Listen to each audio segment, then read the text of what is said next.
Hi, Tanya Lynn. Thank you for tapping the screen.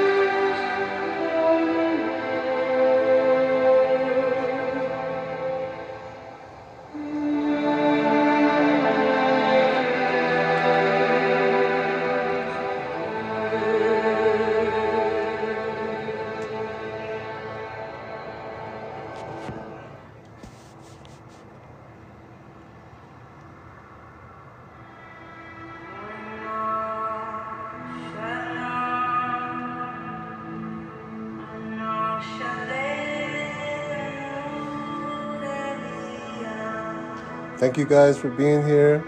Thank you for tapping the screen. Hi, Laura.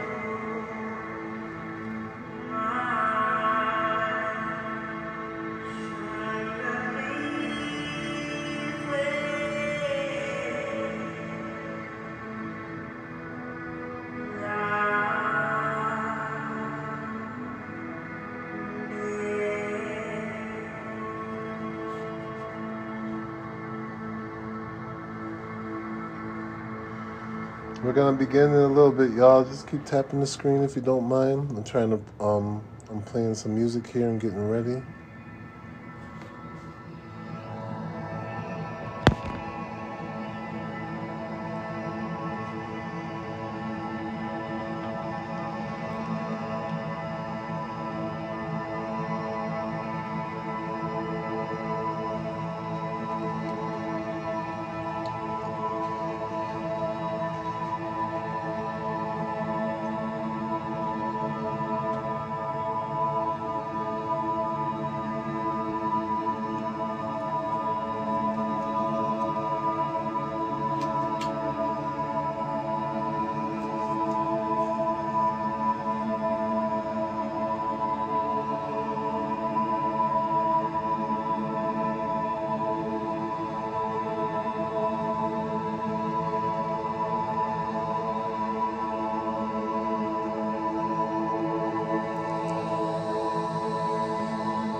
Thank you guys. Keep tapping the screen, please. Let's get it up to at least 5K.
Welcome, you guys. Welcome. Welcome in, you guys. Welcome in for Emerald Tablet Tuesdays.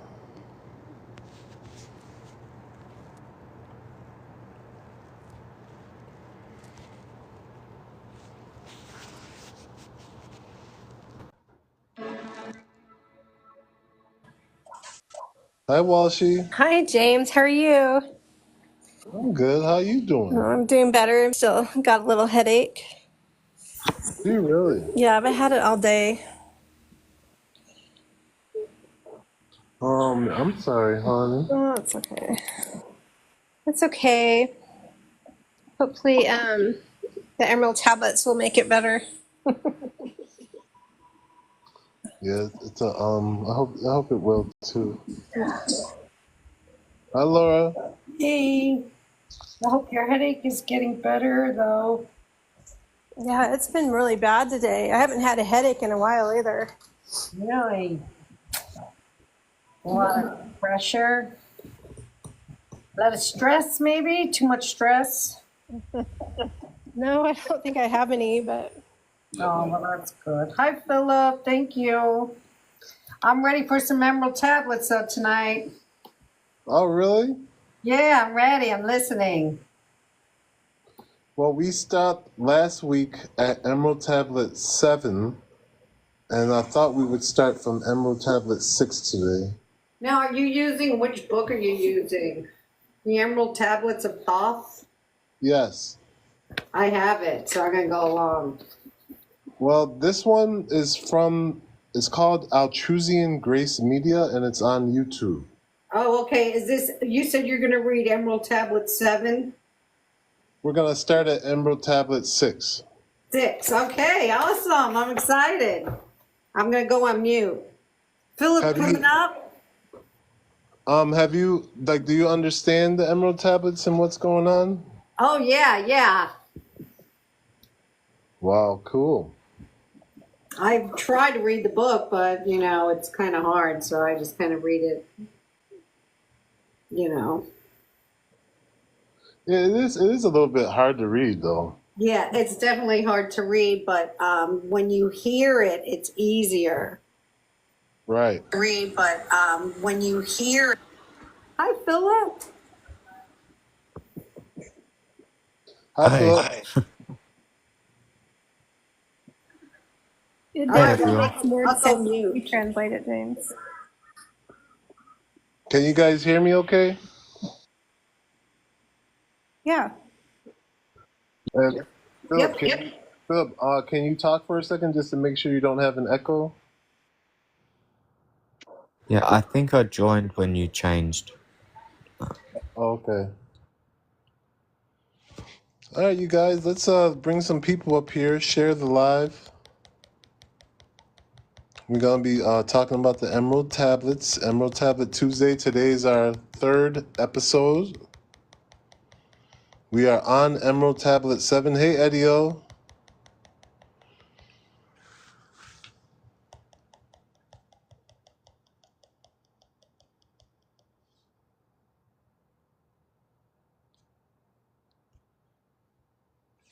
Thank you guys for tapping the screen. I'm going to share the live too. It's nice to have people up here because we can all share, what our perceptions are. And so it opens up a vast, new kind of frequency when we all are able to share. So I encourage you guys to come on up here.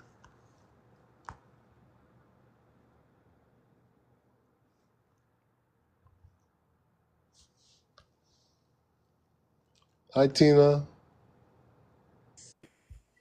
Where'd Philip go? Yeah, I was just thinking that. What's up, girl?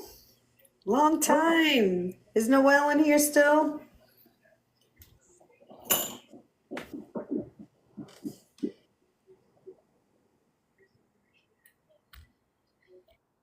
So I'm just sharing the live real quick to some friends.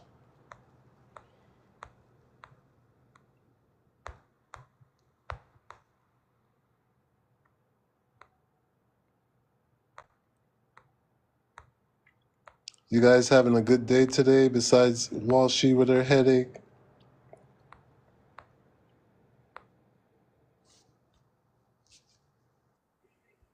I did. I had a great day today. I'm learning so much at my new job. What's your new job? They put me in a training for a new position, and it's more business stuff than I've ever done in my life. So I'm learning all this financial stuff. It's kind of scary because like I feel like I can't do it, but then when I tell myself I can do anything, then I can do it. You know what I mean? Right. But it's exciting because I got some really good feedback about my work today. Nice. That That is made me exciting. feel good. And he was so nice about it, said some nice words, Like I didn't even really do that great on the assignment, but I hit all the right points, and I guess, had a good discussion, and that's what he liked. And he says I can learn the rest. Because I'm willing to learn.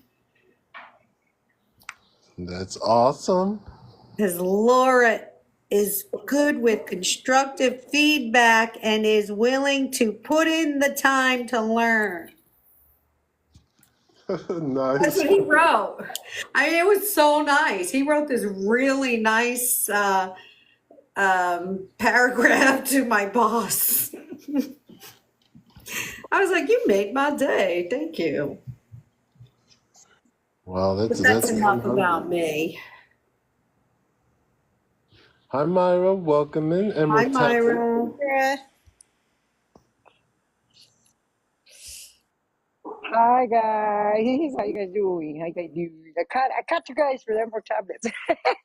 I made it. You made it. I made it. How you doing today, Myra? I'm doing good. I'm doing good. Listening to the Kabbalion mostly all day. A little bit of them more tablets, but I've been doing some listening and drawing today. Yeah, that's nice. You always be listening, and growing. Yeah, thanks to you guys. Thanks to you. You done turned me on, man. Here comes Philip back. Yay. Isn't it nice to be around people who listen and grow?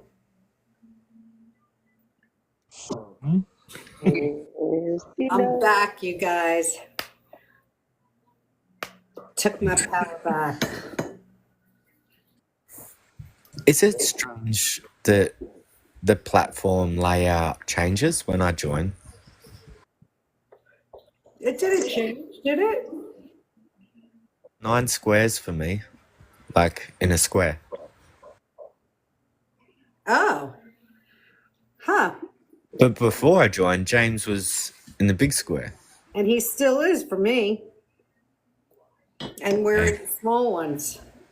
See, something going on with TikTok, I tell you. It's different in Australia. It's different. It is more. Different there. It's more difficult to tap the little screen though. Oh, I gotcha. They make it more difficult for you there.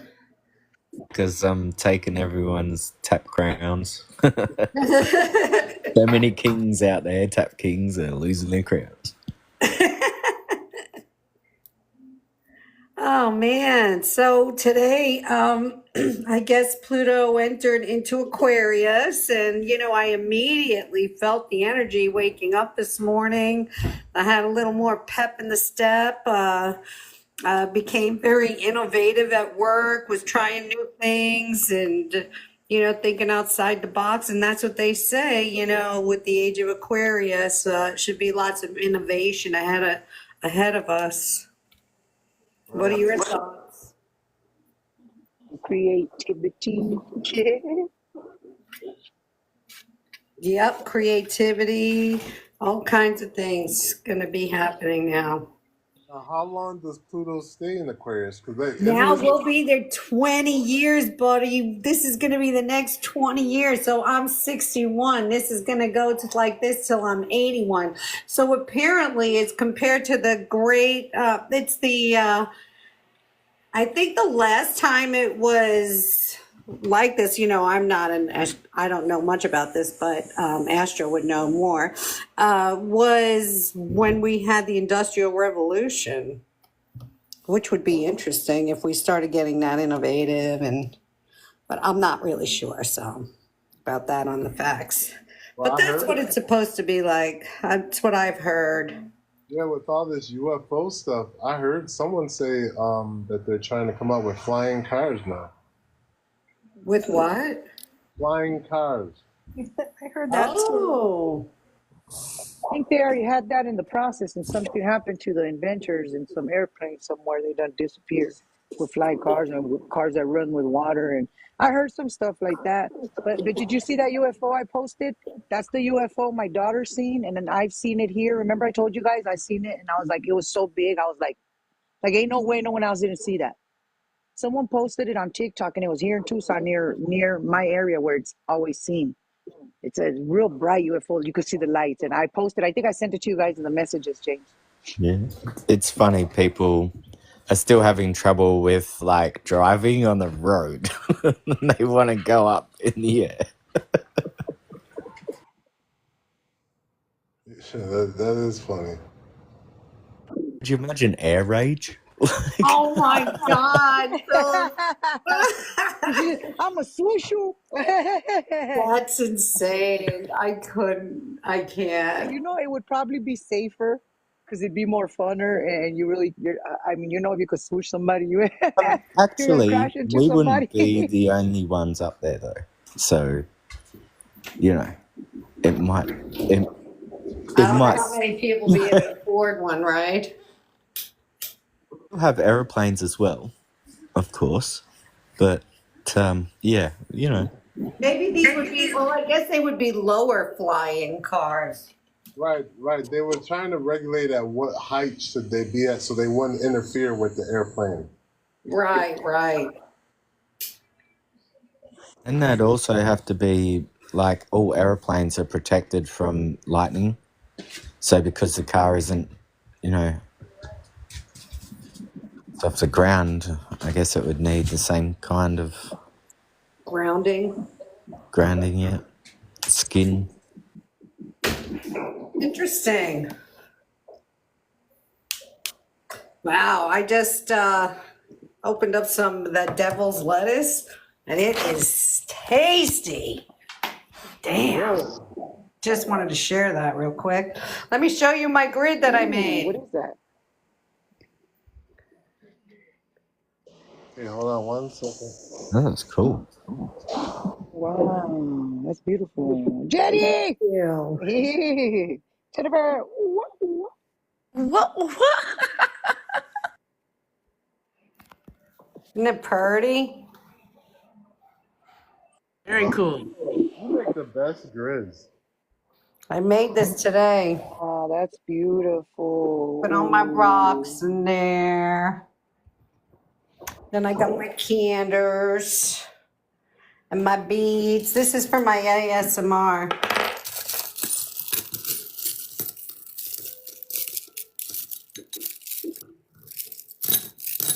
Doesn't it sound good? Beautiful.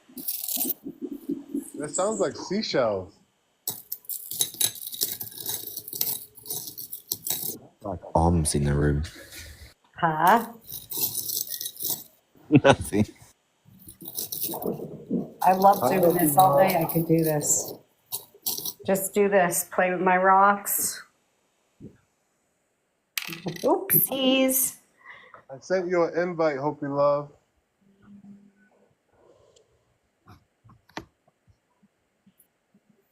Hoppy!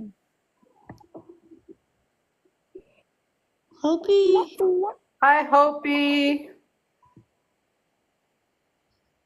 She busy? Well, usually she comes up. I don't know why she not Do you coming. know what kind of crystal this is? I got that as an extra I bought a bunch of stuff from Illuminatrix Nancy. It could be a calcite. Let Because me see. it's orange like. Or Beautiful. That looks like one of those luminaries. No, what are they? Luminary yeah, ones? right? Ah, Yeah. the gold. Oh yeah, Lemurium. honey color. Wow. Isn't that Yeah. pretty? Yeah, it is. She Or gave Mm. me this and a bunch of like, she gave me amber, this. maybe. And she threw a bunch of little extra gifts in like the gifts with the gift. Like these were all extra. And these little ducky things, because she's like the ugly duckling, that's her name. So Oh yeah. she threw a bunch of these little ducklings in. Where's I got another one in here somewhere? Wait. And what else did I get? Got some journals from her. Hi, everybody. Hi, Opie.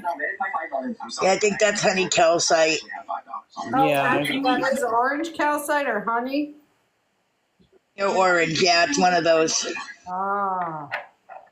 Yeah, so that was nice of Nancy to give me all those things. I bought the, Love her. She's so sweet. you guys, yeah. she has the most gorgeous shop. What else? I got wait, what else did I get? My big thing. Oh, I'll show you. Do you want to wait here for a second while I go get it? Yeah, let me go feed the dog real quick, and I'll be right back. You guys I'll just go chat for get a it. few I'll minutes. be right back. Okie.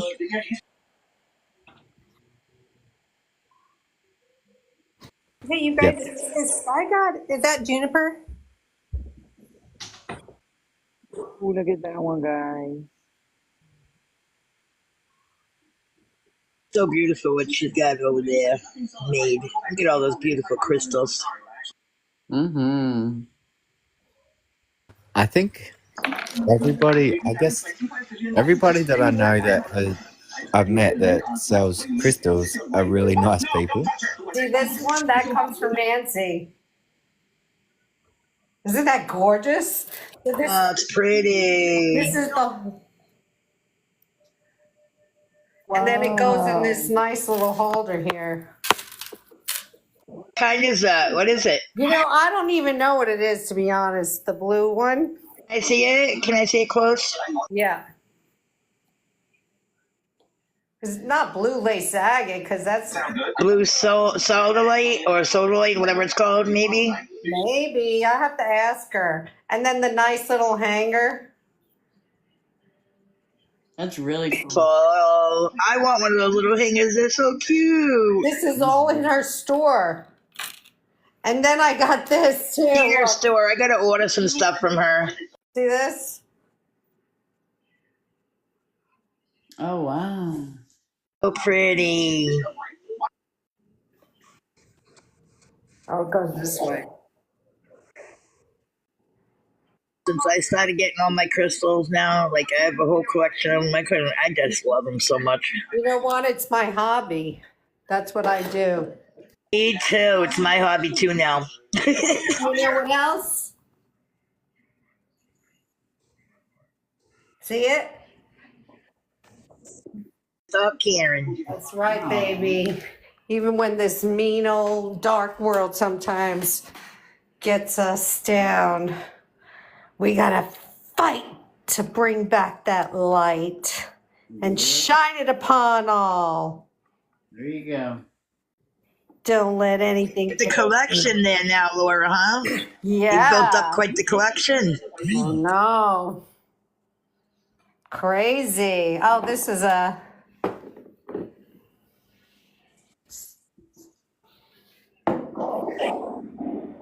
I love this one too. Purple one looks like the one that's on my staff. The amethyst.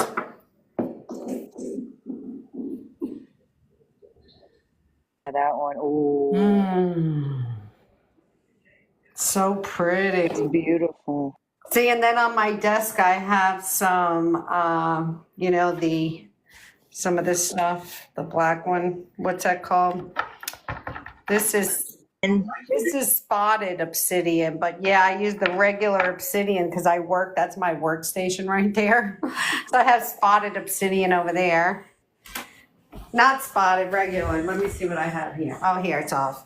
I have this fluorite and lapis.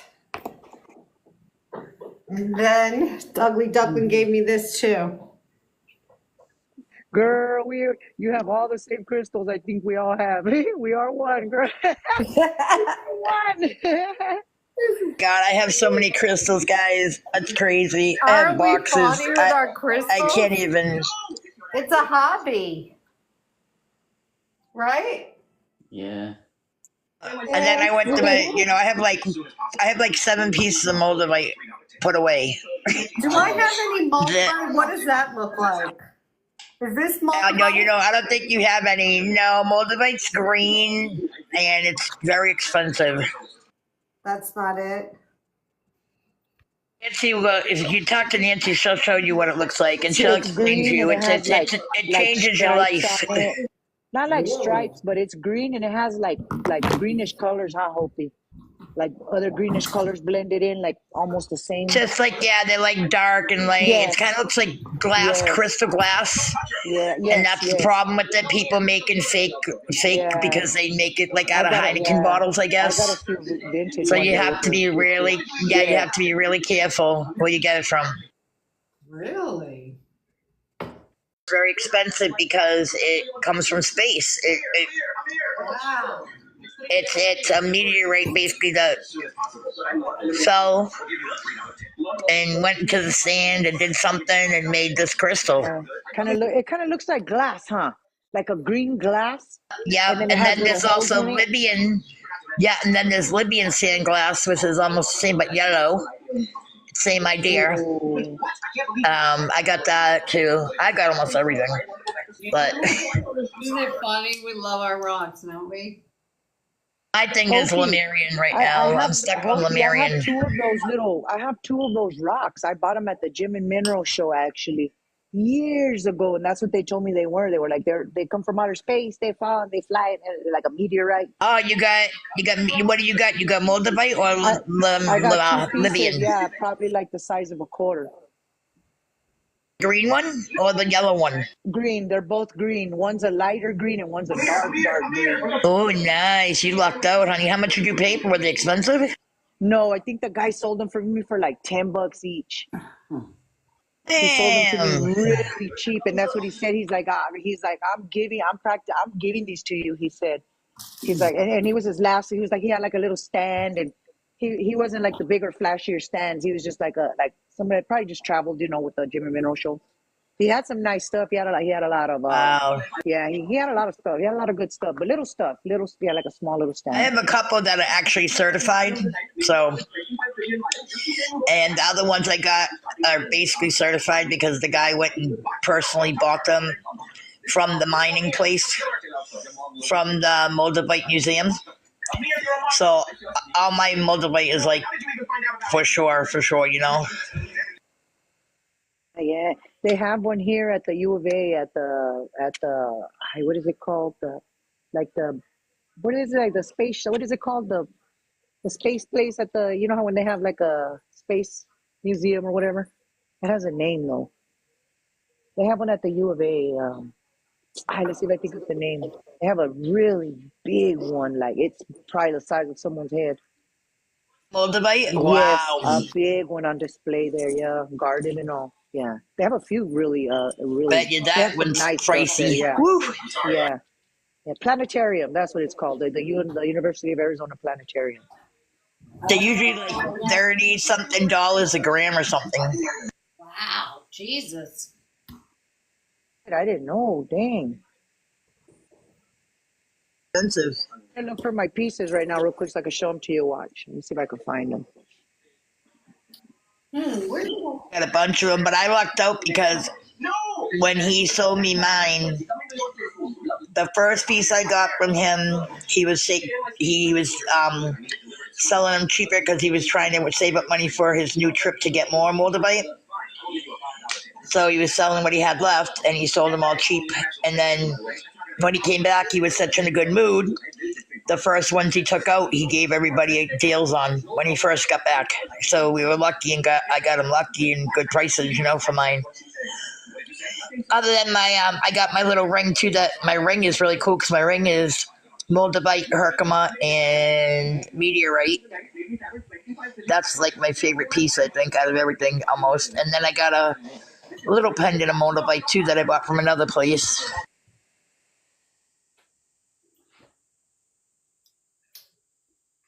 All right, you guys, I'm back.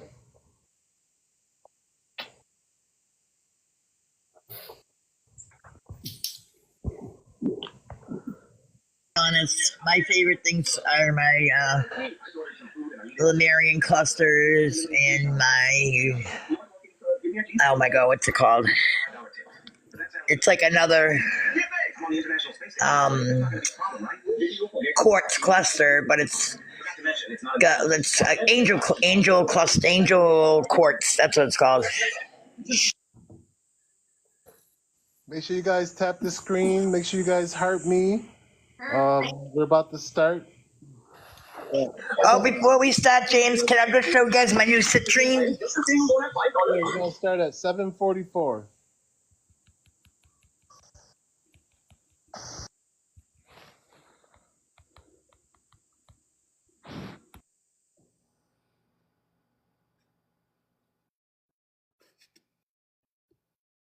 Wait, am I still on here? Let me mute. This is my new citrine, guys. Humongo. Beautiful. Yeah, I got a deal on that. And that's my green calcite from Chihuahua, Mexico. And then these are my babies right here. These are my Lemurian clusters. And that's what I just call it, an angel quartz. Another Lemurian. Another Lemurian. Then my love or picture, of course. And then I got my jade thing and my thing over here. I got all kinds of stuff. I got stuff in boxes all up the whatever. I have so much stuff.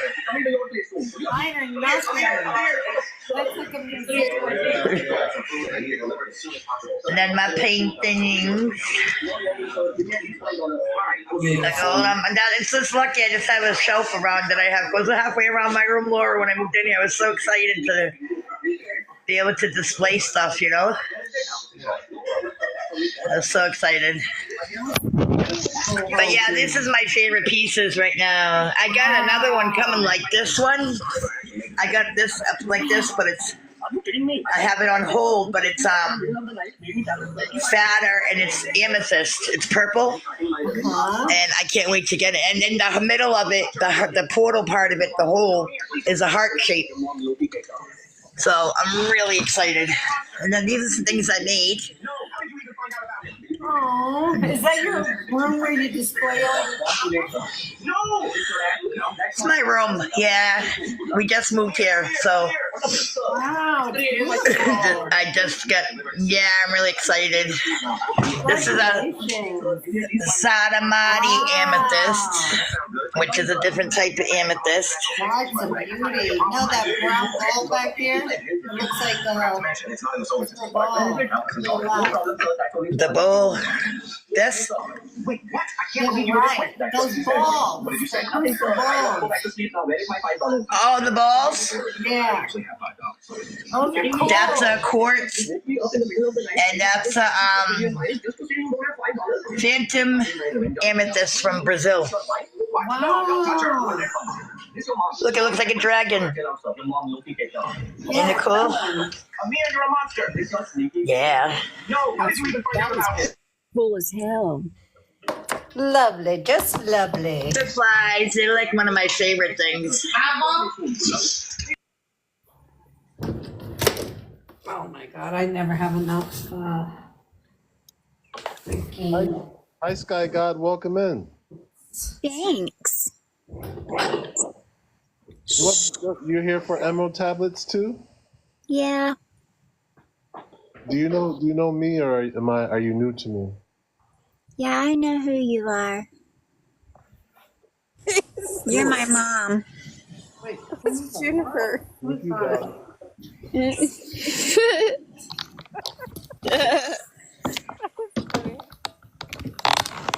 couldn't believe it let me up here. Like, I only have like 25 or 30 followers on this account. Well, all are welcome, and we're going to be talking about the Emerald Tablets, so we all shall mute. And if anybody wants to want me to stop, just chime in, and we can talk about what we just heard. All right, so we're going to start in 1 minute.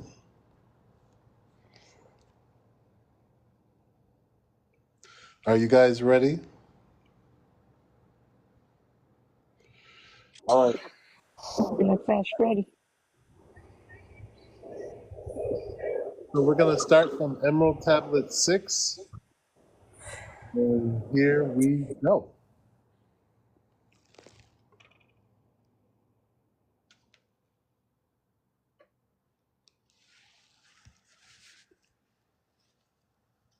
Emerald Tablet 6, the Key of Magic. Hark ye, O man, to the wisdom of magic. Hark the knowledge of powers forgotten. Long ago, in the days of the first man, warfare began between darkness and light.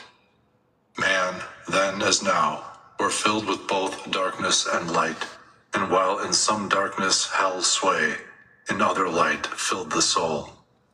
Aye, age-old in this warfare, the eternal struggle between darkness and light, fiercely it is fought all through the ages, using strange powers hidden to man. Adepts has there been filled with the blackness, struggling always against the light. But others there are who, filled with brightness, have ever conquered the darkness of night. Wherever ye may be, in all ages and plain, surely ye shall know of the battle with night. Long ages ago, the sons of the morning, descending, found the world filled with night.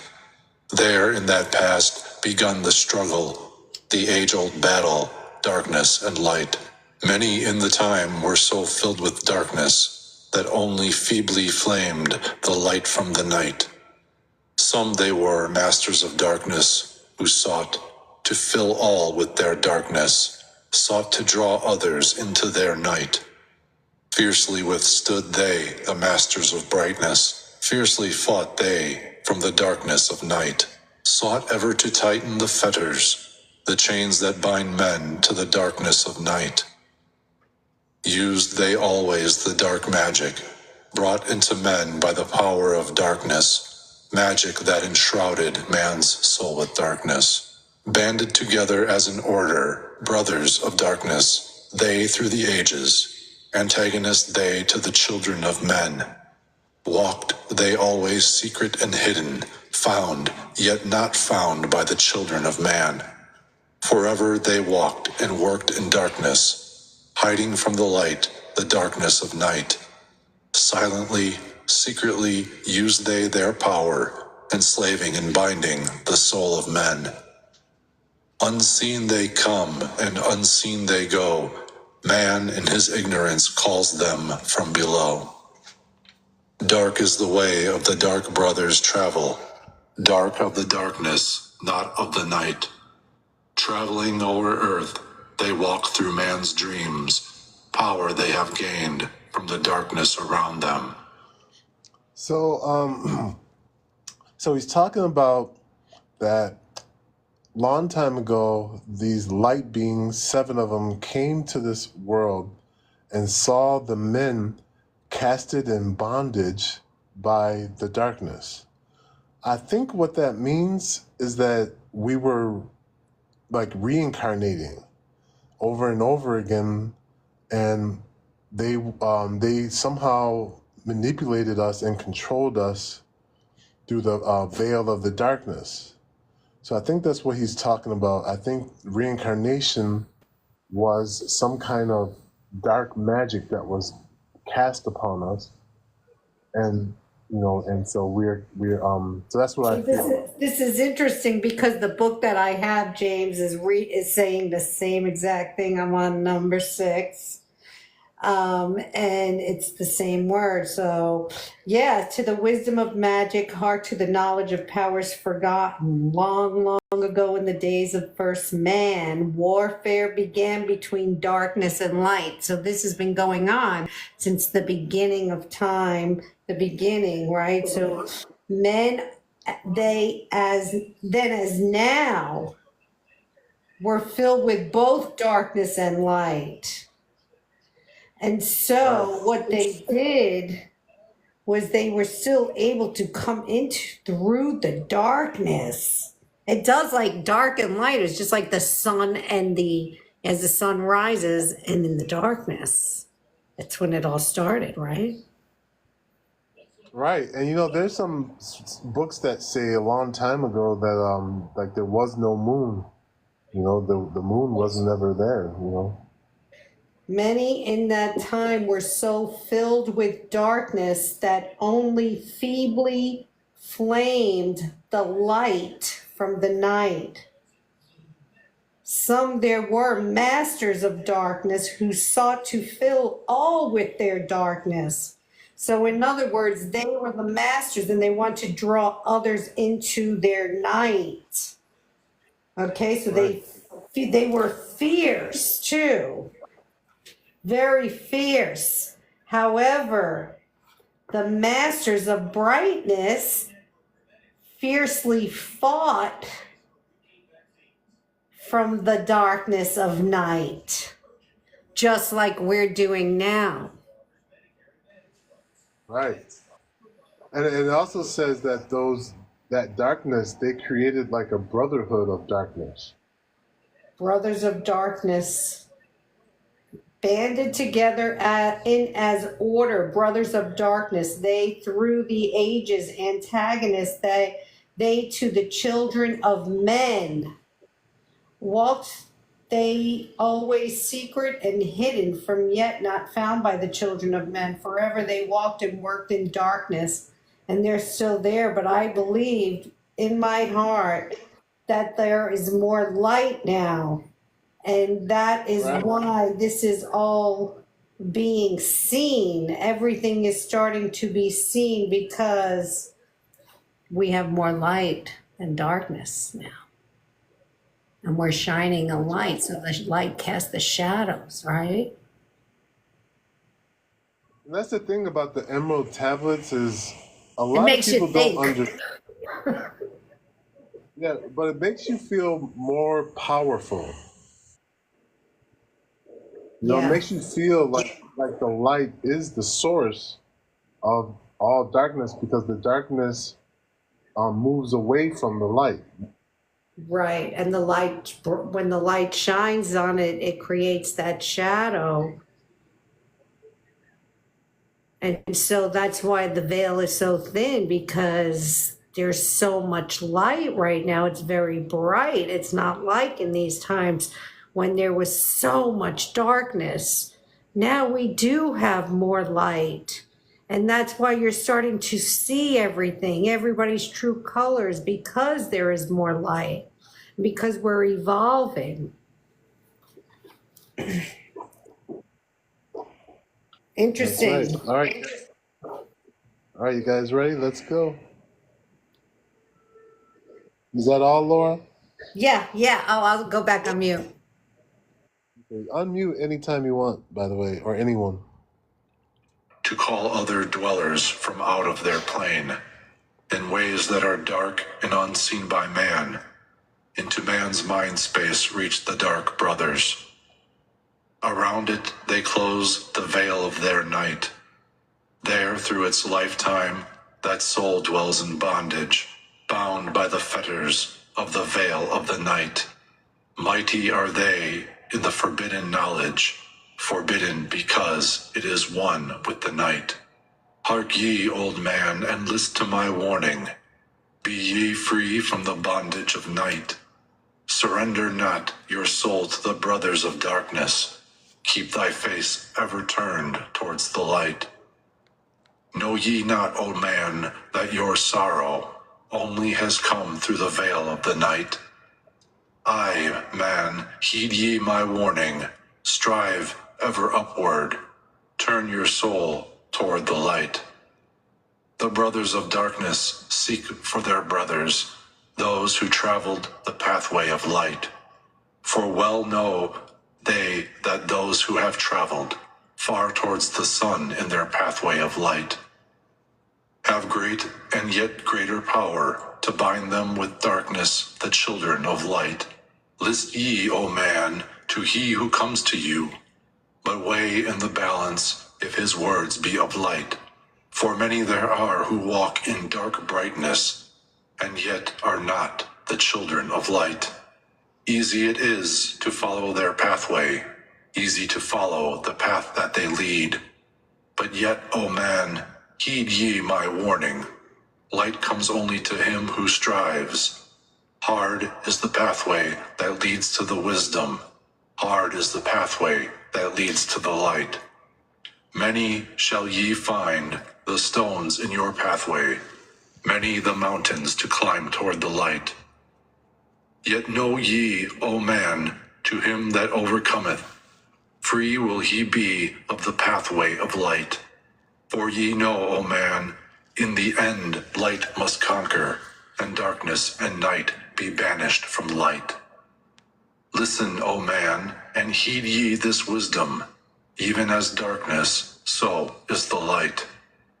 When darkness is banished and all veils are rendered, out there shall flash from the darkness the light.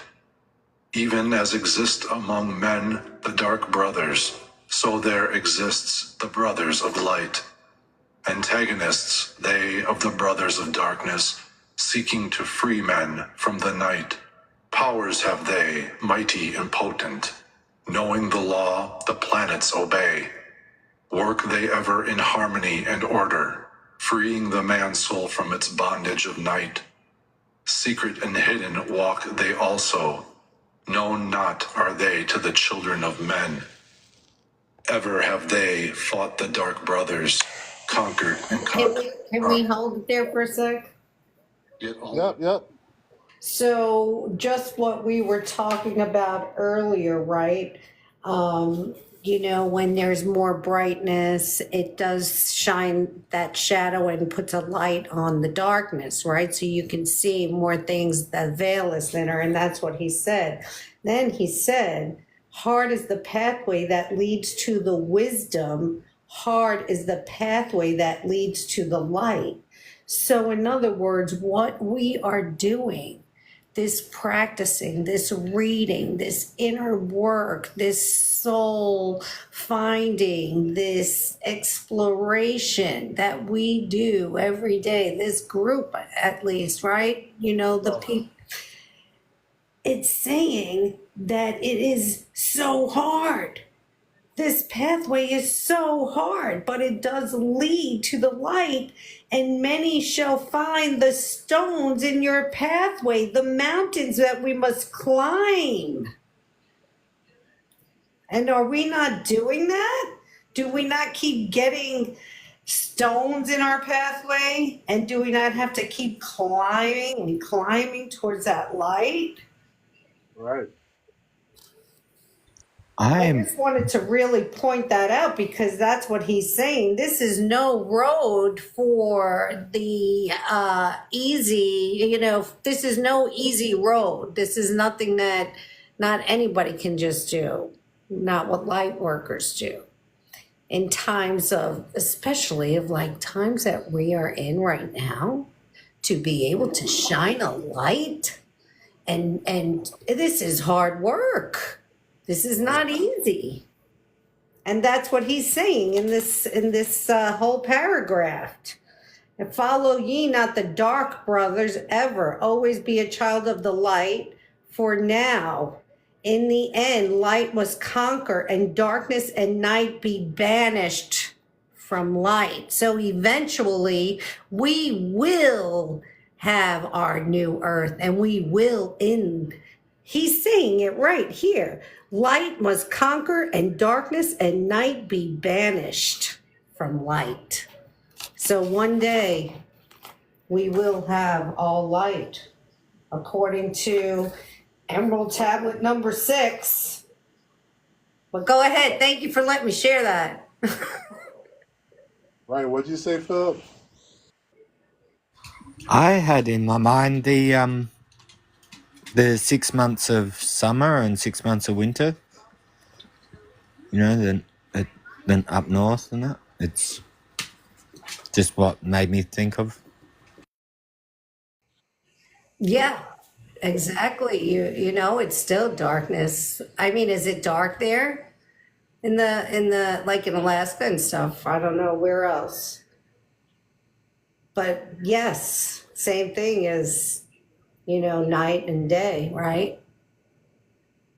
And That's, even in our seasons, it gets dark, but the light always comes back all the time. sometimes we have to find that light within ourselves just to keep going. Because if we are surrounded by constant darkness and negativity, eventually that will suck your light. And so, what you have to do on that time, it's like he says, it's like climbing the mountain. There's going to be stones in your path, and you will have to climb mountains. But the thing I always remember is to find that light, that little spark that keeps you going. That's your soul light. And if it starts dimming, be careful because it can go out. And if it goes out, it's I don't know if it comes back, but you don't want it to go out. I just, No way that can happen. what, that it could go out? You just got to always get it relit. Right, it just gets It dim. stays lit. It just gets dim. Yeah, there you go. Yo, Just JJ. like the light, It's like the eternal flame. like the eternal flame. But yeah, but if you're surrounded constantly by darkness, everything's dark, there's anger, there's judgment, there's hate, everything's wrong with everybody. It's that lower frequency. If you get drawn into that, it will start taking over the light. However, that's when you have to work harder to be brighter, to And increase we your also vibration. we working harder, and we got to be careful because a lot of words we use, especially harsh words, negative words, using those words with our voices, especially voices of power. If your voice has a lot of power, a lot of negative words we use, that brings different frequencies that can be not good frequencies. We Yeah. make our frequencies. We make how we're gonna feel. And there are some words that are harsh out there that just repeating them or saying them can bring negative frequencies. You know what I mean? Like that's part of the work. There is not bringing those Believe kind of me, words my around. words have made people sick. I know. I have a strong voice. I have a lot of passion and I have a lot of power. So when I say something, Me too. you know what I mean? It really can hurt. And I have to be very careful. I've learned. Yes, yes, yes. I feel you. I feel you Right, 100%. and the best way to learn is to change the way we talk to ourselves in our mind, and Yes. Learn realize. to love yourself, right? Somebody told me this. I mean, this was a couple of years ago. I remember she saying, learn to love.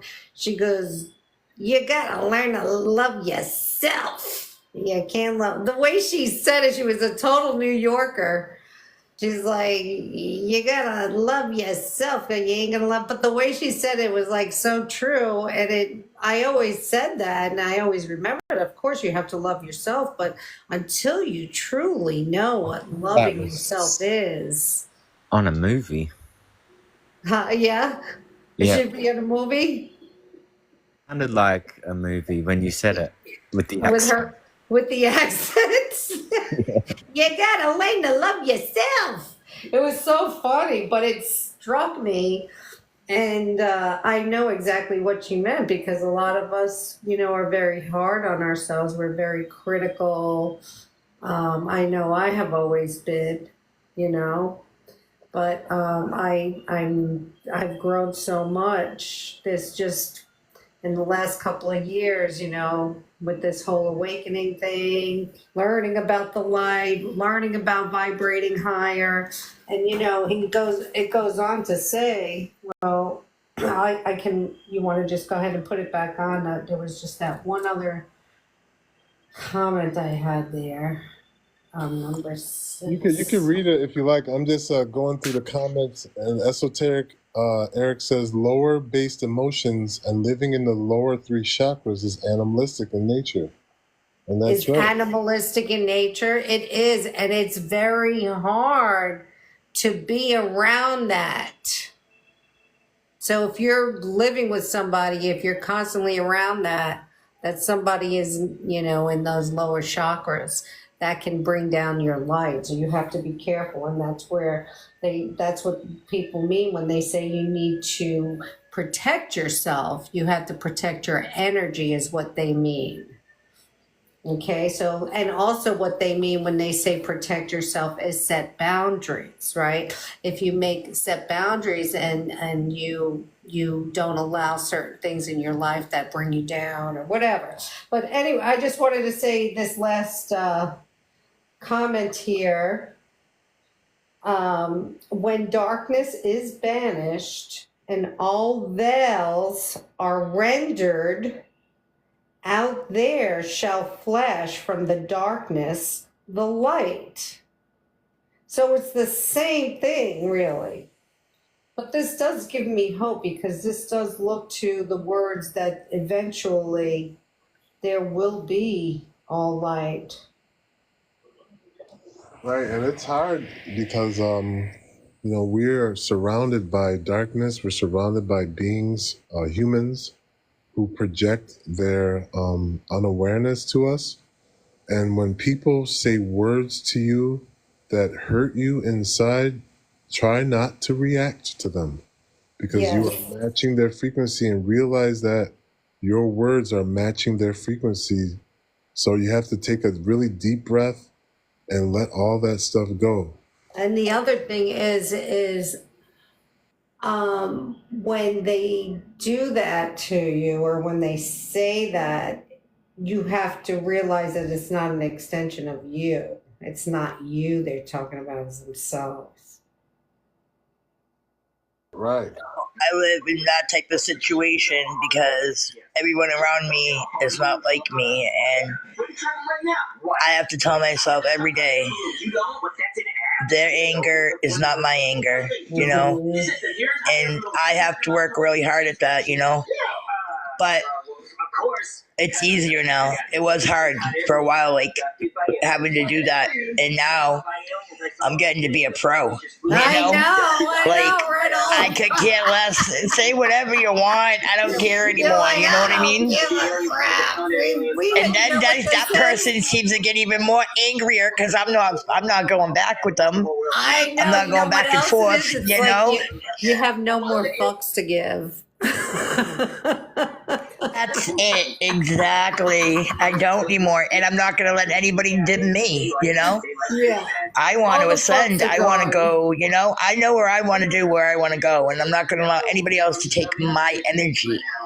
And that's, I've been telling my kids too, like, guys, don't allow someone else to take your energy. Like my neighbor downstairs, she's like pounding on the ceiling, playing her music, thinking she's bugging me. It don't bug me at all. Do whatever you want, do you, honey. But I look at it and I say, yes, she can't. She's really, she just does not like us. We can't even. We walk across the floor, it bothers her. Oh, already? So she did. Yeah. Well, the 12 hours after living here, Laura, she was at my door. Oh. Okay. I'm not even lying, but my landlord told me she was here for a year with no neighbor. So no neighbors above her, or no neighbor, because he was fixing the place up, so she had this basically to herself. Now there's all kinds of noises, and my family with 3 boys and my 20-year-old daughter move in, and my man and my dogs, and we're quiet after 9. You're upstairs? Yes, I'm on the 2nd floor. She's on 1st. So Oh, she's used to God. no noise, you know. But she's Yeah. not quiet either, man. She was down there last week threatening to throw her 11-year-old daughter through the wall and hurt her. Oh, And my you know, God. we when I didn't say nothing, I didn't go down and knock on her door and say, hey, you know, Yeah, but stop see, whatever beating the she the other kid. day What are she you stops me at doing? yes at the mailbox. She says to me at the mailbox, yes, 2 days ago. You know, I hope you like my music playing all lesson day. I said, that's okay, right? Oh, my But she God. was so mad. She goes in and slams the door, right? All day she Jeez. played the music. And you know what I said to myself? And I told the landlord, I said, you know, she can waste all the energy she wants, but she ain't getting my energy. She Good. ain't doing it. I said, I don't care. I pay my rent here. It's the same as her. I'm not going to argue. I'm not feeding the drama. First of all, I'm too grown for that, you know? Yeah. And we are not overly noisy. We're at night at a certain hour. I make sure it's quiet, you know?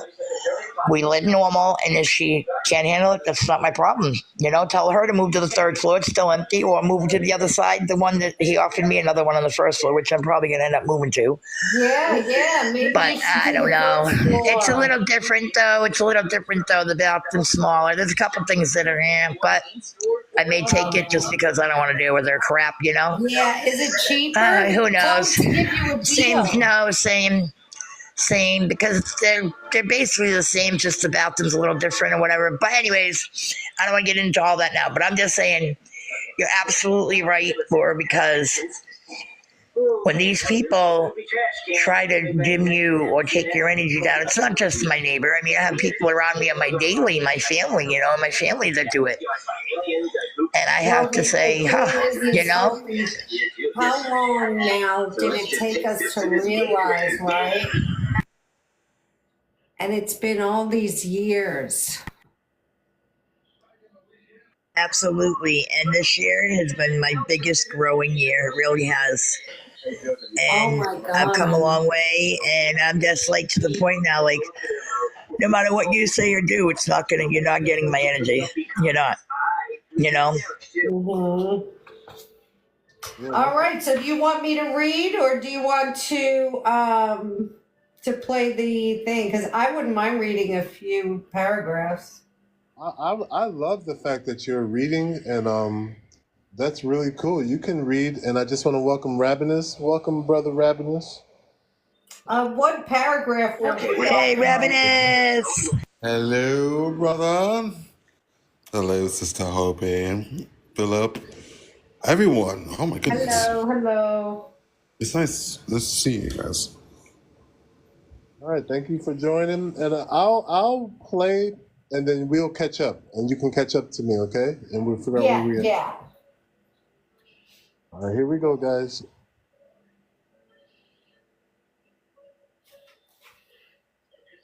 Everybody, mute up, please. Always light shall in the end be master, driving away the darkness of night. Aye, man, know ye this knowing, always beside thee walk the children of light. Masters they of the sun power, ever unseen yet the guardians of men. Open to all is their pathway, open to he who will walk in the light. Free are they of dark Amenti, free of the halls where life reigns supreme. Sons are they and lords of the morning, children of light to shine among men. Like man are they, and yet are unlike. Never divided were they in the past. One have they been in oneness eternal, throughout all space since the beginning of time. Up did they come in oneness with the All One, up from the first space, formed and unformed. Given to man have they the secrets that shall guard and protect him. Okay, I can read it now. He who would Okay, you All can read. right, ready?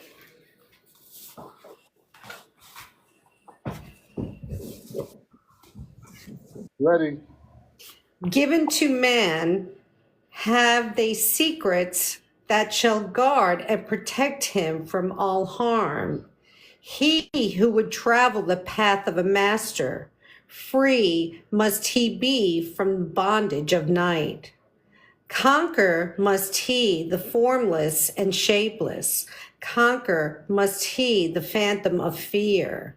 Knowing must he gain of all the secrets. Travel the pathway that leads through the darkness, yet ever before him keep the light of his goal.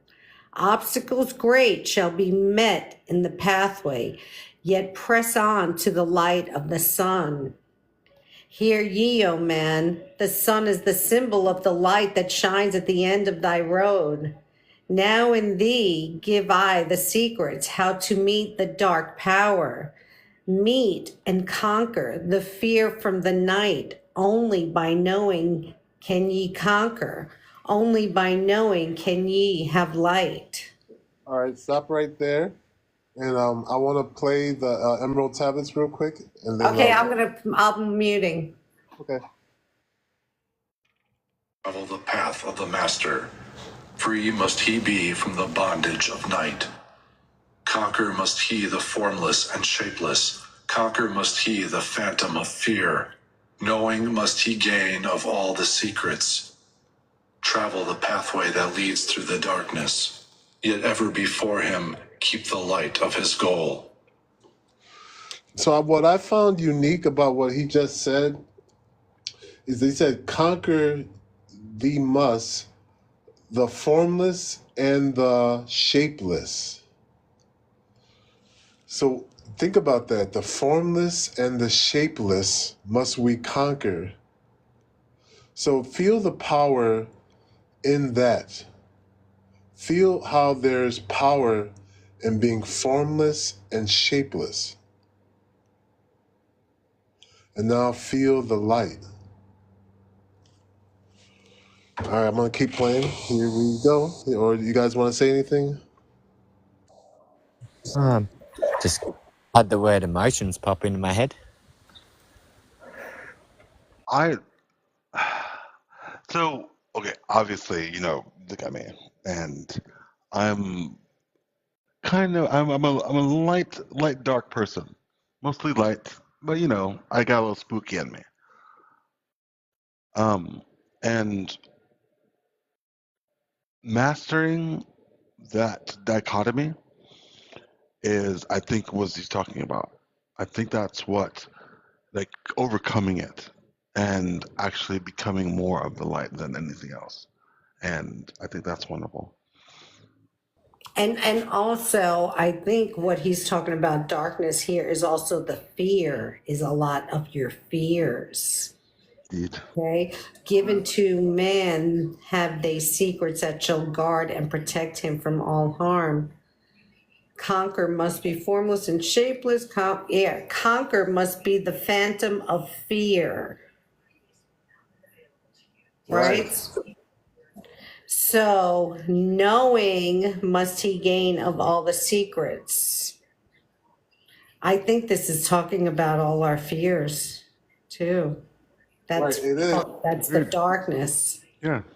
Right. 100%.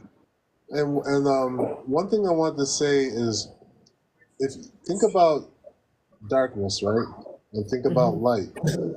You as a soul exist as pure light. The only darkness is the body. Your body is a reflection of the light. So when you do things of dark nature, you're using your body to produce that darkness.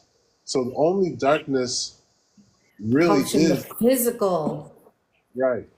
Comes from the physical. It's the law of matter. While there's See, sorry. Well, there is a law of matter and a law of spirit. And the law of matter says that whatever you do, you have the choice to create darkness or light. Go ahead, Rabanis. Yeah, I think that's the reason why fourth dimensional beings look the way they do. Shadow beings is because they're honing their darkness. They still think that they're still here, and they're not embodying. They're not all on that fifth and sixth dimension yet.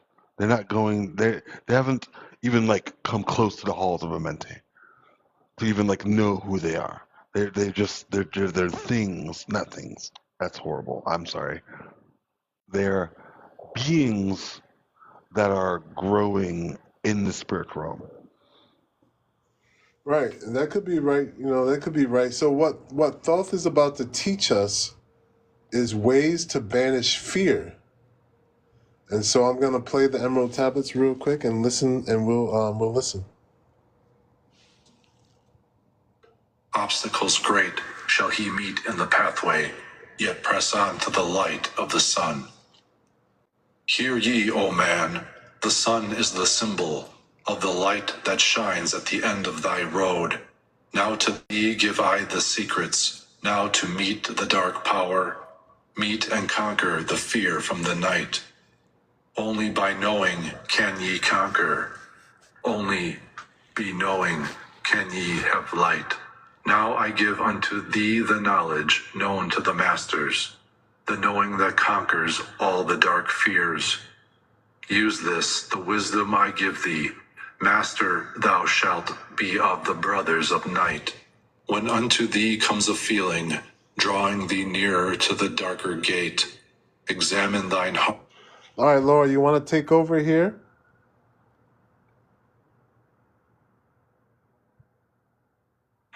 No, I'm good. I'm listening. Thank you.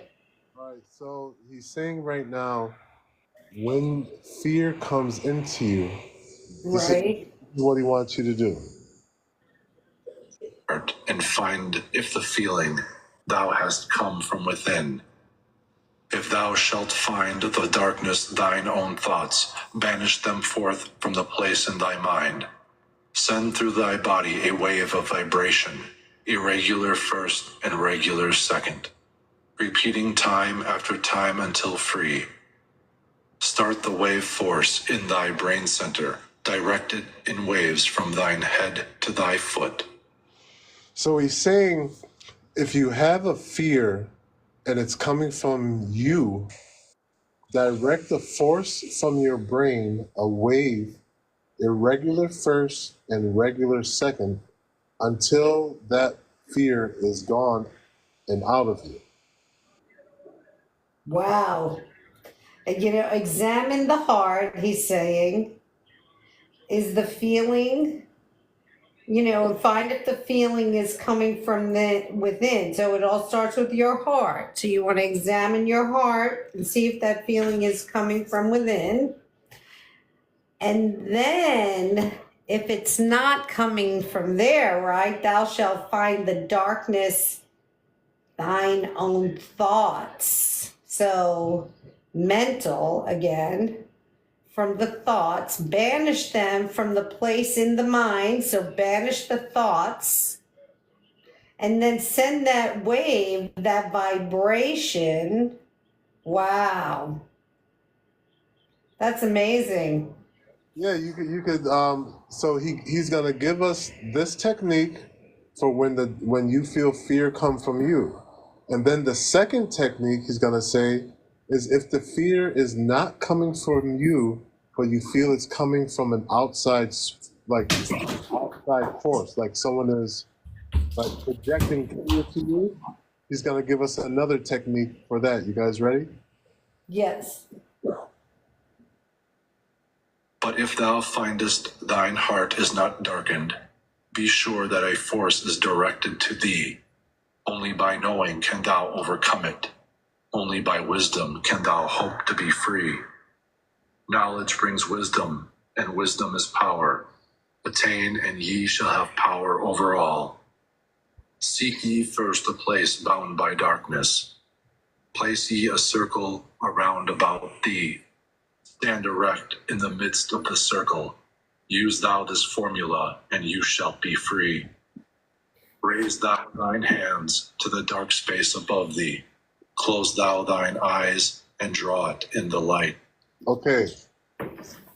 So, if you feel that the darkness or fear is coming from outside and it's like coming towards you, he gives us a ritual to create a circle of light. We'll create a circle, stand erect in the darkness, so you go into the darkness, create a circle around you, stand in the middle of it, Raise your hands in the air, close your eyes, and then he says, draw in the light. That feels to me like he's saying start breathing and envisioning light through your breath into your body, and then say these words he's going to give us. Call to the spirit of light through the space-time, using these words, and thou shalt be free. Fill thou my body, O spirit of life, fill thou my body with spirit of light. Come from the flower that shines through the darkness. Come from the halls where the seven lords rule. Name them by name, I, the seven. 3, 4, 5, and a 6, 7, 8, 9. By their names I call them to aid me. Free me and save me from the darkness of night. Untanas, Quertus, Chiatal, and Goiana, Huerto, Semveta, Ardal. By their names I implore thee. Find me from darkness and fill me with light. Know ye, O man, that when ye have done this, ye shall be free from the fetters that bind ye. Cast off the bondage of the brothers of night. See ye not that the names have the power to free by vibration the fetters that bind? Use them at need to free thou thine brother, so that he too may come forth from the night. Use them at need to free thou thine brother, so that he too may come forth from the night. So right there, he's telling us to also use this technique to help other people, and say, call these beings to help so and so, and free them from the night. What do you guys think about that?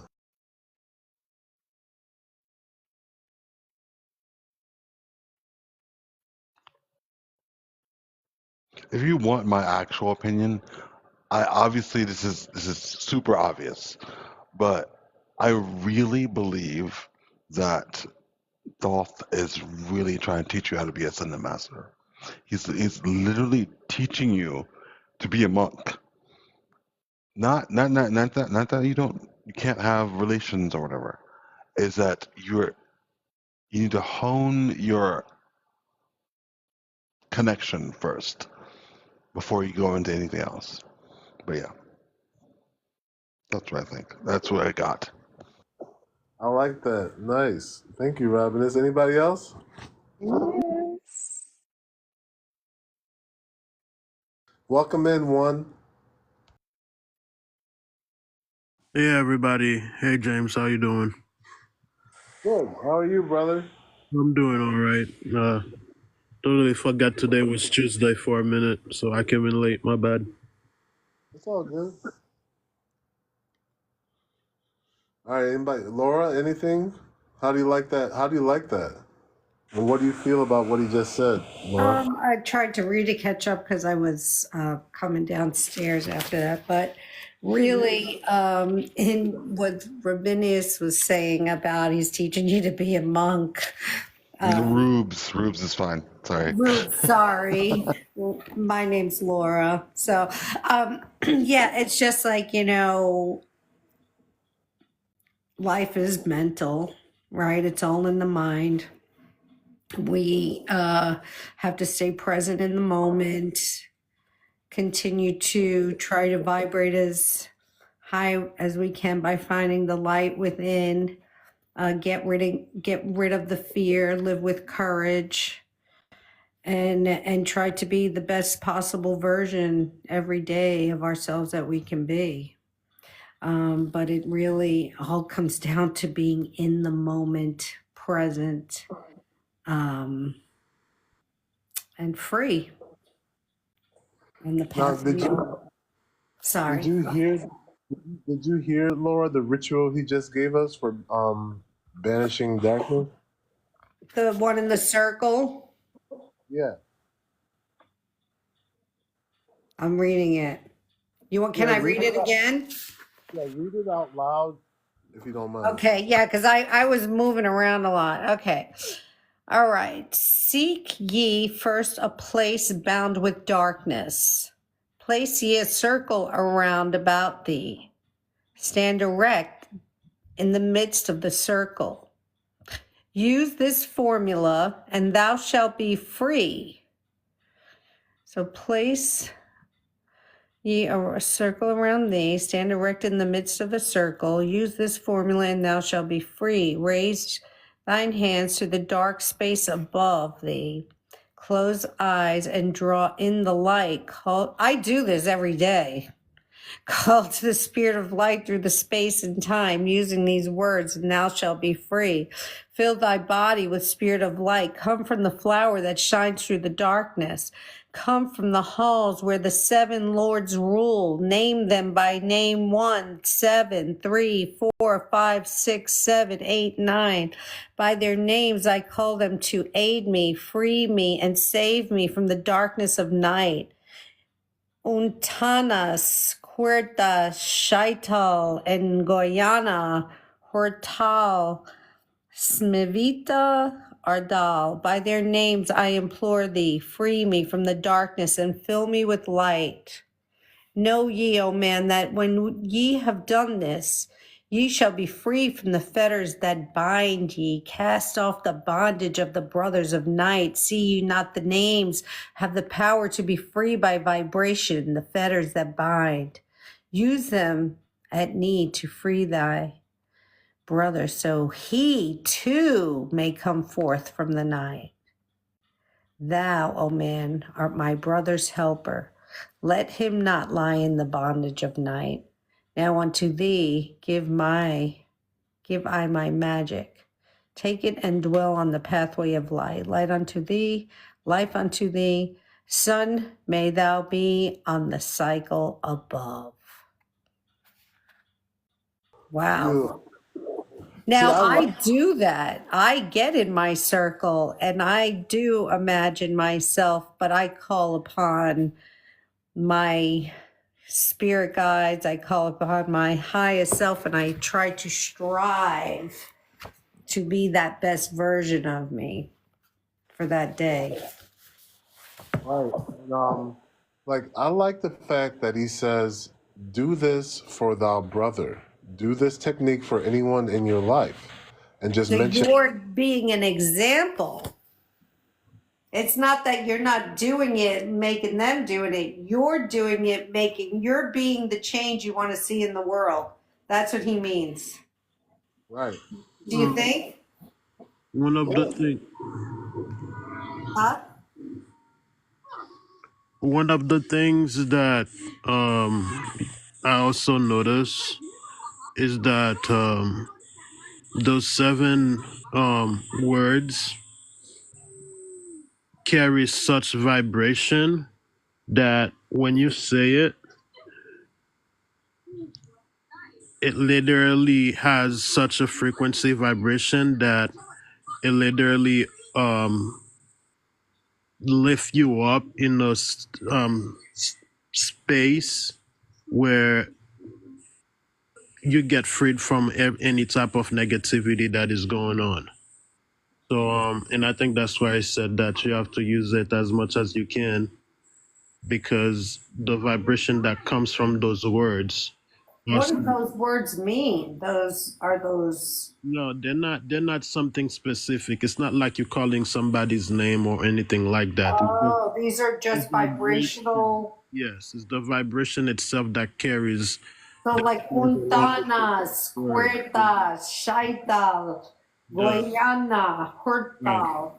And the good thing is that if you can say it through your mind as like a thought instead of out loud, I think it's more powerful Oh, because like what do you mean? Like just don't the speak thoughts it, is just say. energy and vibration itself. It's not like you have to say it through your voice.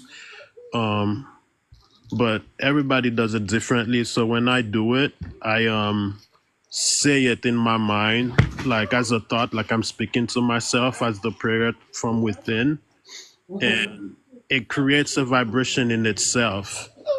Can you say them? Can you tell me how you pronounce them? Well, when I say it in my mind, it just comes much clearer. If I'm saying it with my mouth, I don't feel it is as clear than how it is in my mouth. Like I could say Ongoyana, Kuratas, Cheetah, Semvita, Ardol, Uratal. That's how I would say it. Uh-huh. But in my mind, as I'm reading it or remembering those words, it seems like it's much clearer than when I'll say it with my mouth. And I So feel this like, is something that you practice daily? well, I wouldn't say I practice it daily, but whenever I feel like there's something going on in my life, instead of doing any typical prayer like, oh God, please help me go through this and that, my things are bad or anything like that, I will just say that prayer whenever I'm like in a tight spot or I feel like my energy is being drained or anything of the sort. Right, right. Nice. It's like another tool in the toolbox, another meditation or affirmations. I Right. didn't know this. Right. And one thing he says is that don't believe me. Go try it and do it for yourself. Mm-hmm. That's one of the reason when the tablet starts, like on the preface, it says, believe or not, but the vibration found therein will waken a response in your soul. Because the vibration that is referring to is as you paying attention and listening to the tablet, it goes two ways. If you're listening to it in audio, the person that is speaking, I truly believe if they open their throat chakra, it has much more of a stronger effect on the person, on the listener. But if you are reading it as like you're reading a normal paperback material, the fact that you're reading it from your thoughts instead of you reading it out loud, then the vibration is authentic and automatic. And you don't even have to actually believe what you're reading, but as long as you read it, the vibration from your thoughts reading those words will actually awaken a response in your soul. I That's totally. interesting that you say that because in the beginning, when I first got this book, I didn't really, understand what I was reading. But then I heard that somewhere, like it says, even if you don't understand it, keep reading it and keep reading it because the words will eventually vibrate, like, or, resonate with you or whatever, just like you said. Yeah, exactly. And that's why some people that reads it, they will literally feel like something completely changed within them as they read it. Yeah, Because it's just like when people who read the Bible constantly, or, they meditate on the rosary, and they pray on the rosary every day. It's that basic meditation. You start feeling the vibration of the meditation that you're practicing there. Right. I'm sorry. I love thought. No hate. I'm a Marian though. I know that for a fact. But I was still abducted into the Mayan school of the.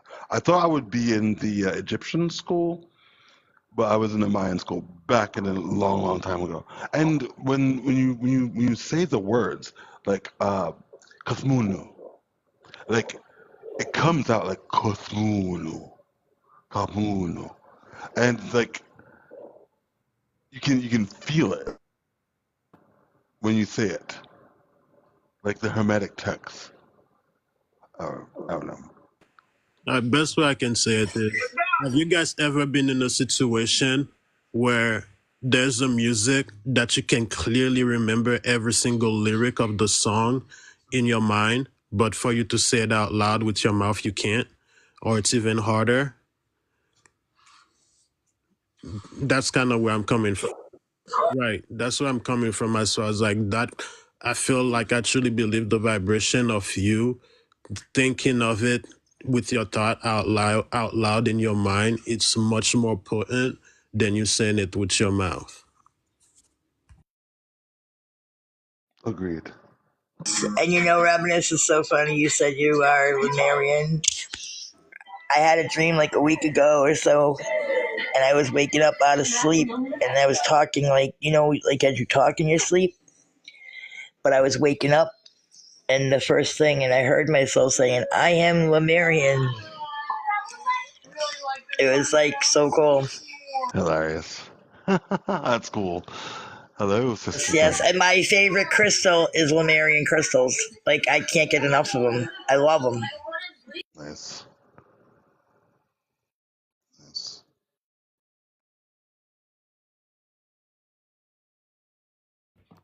This is like book club. Is I literally just said like recently I want to be part of a book club because but I don't really like read too much, but I read things like this, not like fictions and stuff. But this is fun. Thank you.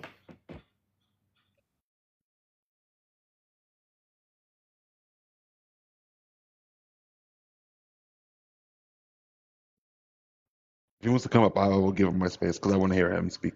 Yeah, you That's can fine. drop me too, James, at any time. Oh, I'm good. I'm good. What's going on? You guys, somebody's leaving for who? Gabe. Gabe, if he wanted to come up, they said Yeah, one of for them would Gabe. move for Gabe. I would. All right, cool. Welcome. Thank you.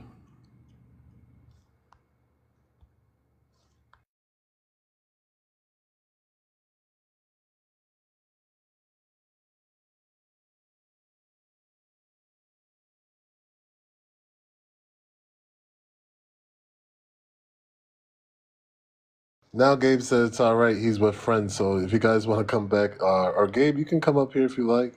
But this picture that Gabe just sent me, these are the frequencies and the words of those the seven light beings. And Gabe found this picture, and look at the wheels. I think it's very interesting where Gabe talks about it being frequency. Welcome in. Welcome in, Gabe. Hey guys. No, we were just having dinner right here. Yeah, James, I'm glad that you put that up there. So to kind of give you guys a visual, this is just my opinion. You guys, what was shown to me is that if you look at this, look at the colors and look at the frequencies inside. I don't know if you guys remember those Sumerian tablets or those people that used to have those wristwatch. They looked like a watch on their hands, right? Well, they were basically wearing these.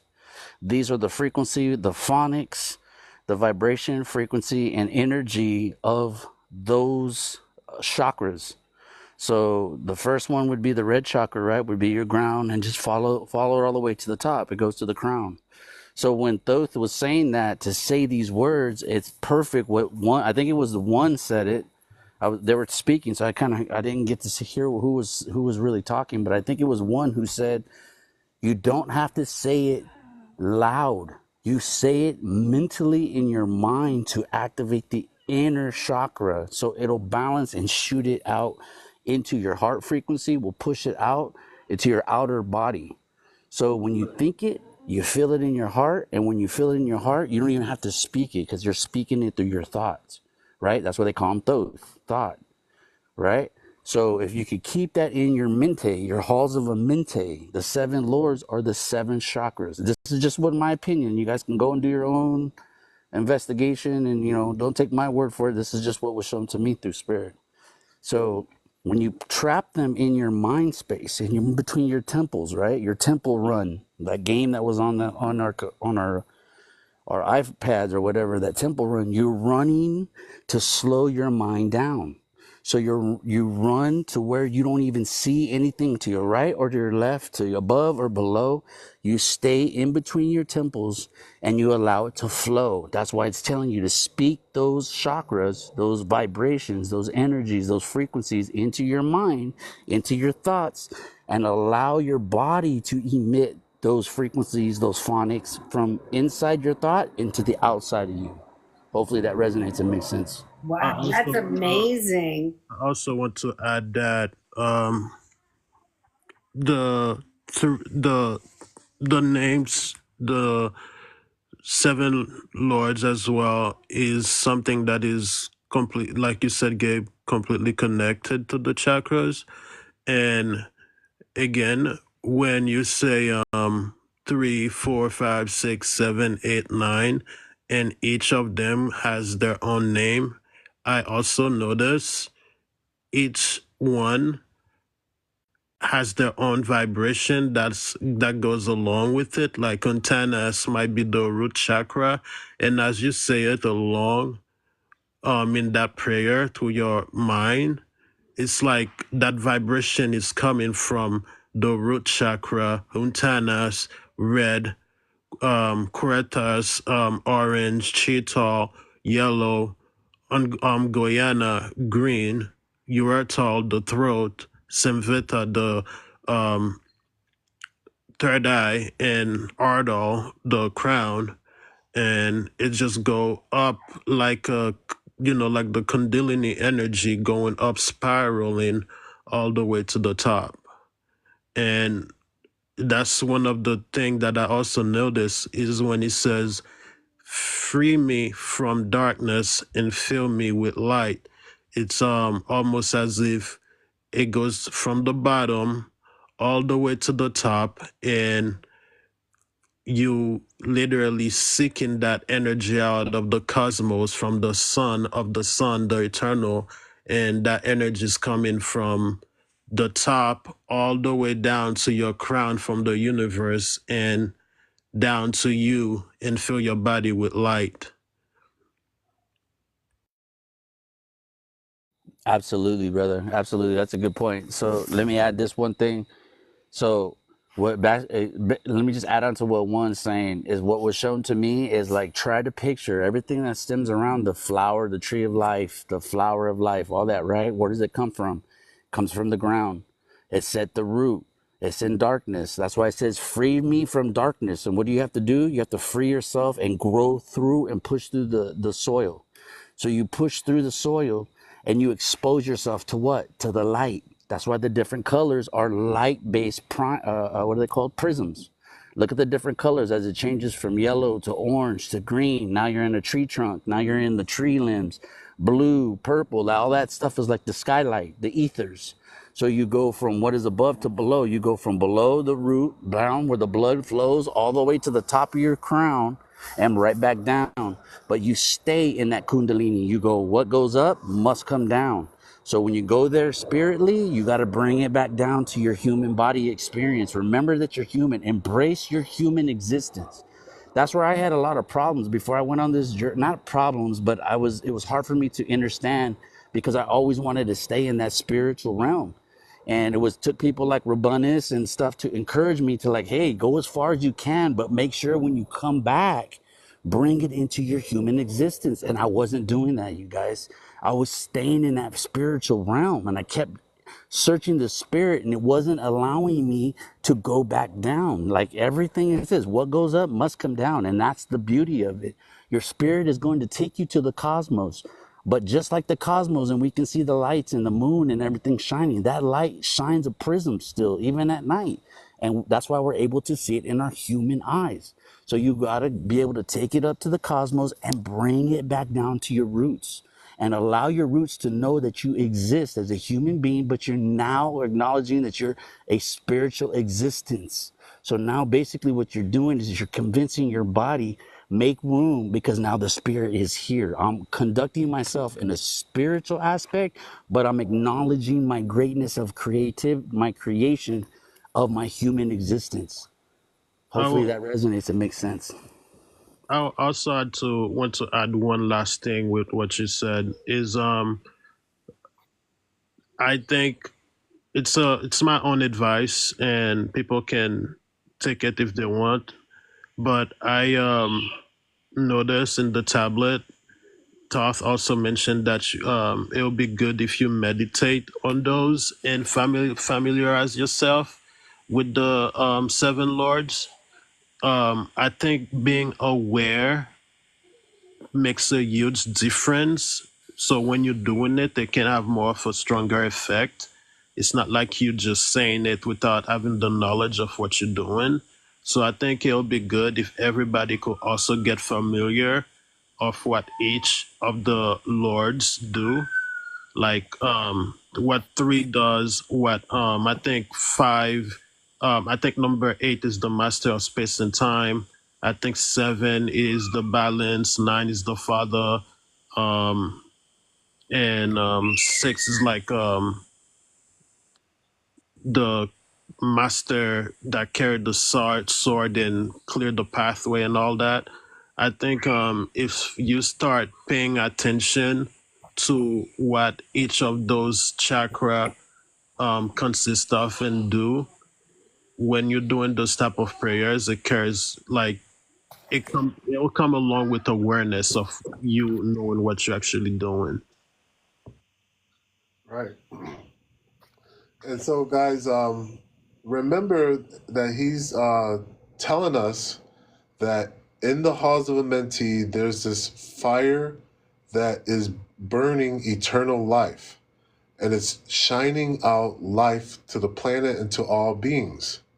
Now, he says when he looked into that fire, he saw these 7 beings on petals. I think that's really significant when you guys talk about chakras, that these beings were actually sitting on petals inside this flame. The thing, James, I'm not saying it like going against what you said, but I also want people to also be aware that it's also a vibration. Like these are like real frequencies of light that are super powerful. You know what I mean? Right, right. I just want to thank everybody in the comments. I see you guys. Thank you, Esoteric Eric, for tapping the screen. Thank you, guys. Thank you, Jonathan. I see you, Chris Crystals. All right, you guys, we're going to start with the next tablet. Thou, O man, art thy brother's helper. Let him not lie in the bondage of night. Now unto thee give I my magic. Take it and dwell on the pathway of light. Light unto thee, life unto thee. Sun may thou be on the cycle above.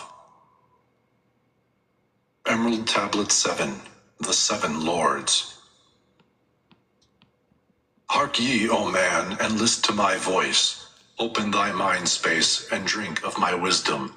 Dark is the pathway of life that ye travel. Many the pitfalls that lie in the way. Seek ye ever to gain greater wisdom.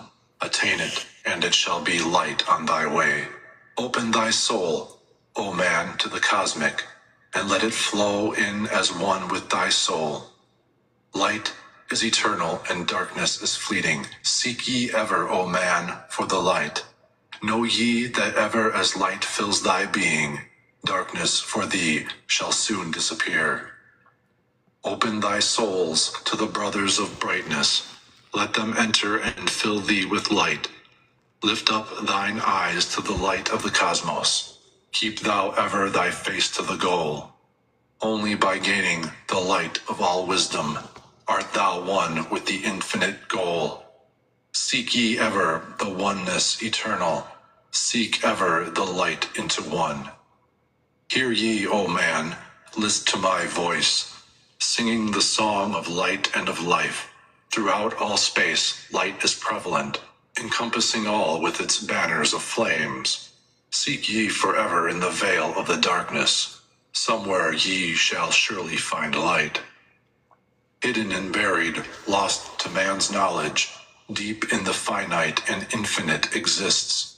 Lost but existing, flowing through all things, living in all is the infinite brain. In all space, there is only one wisdom. Through seeming decided, it is one in the one.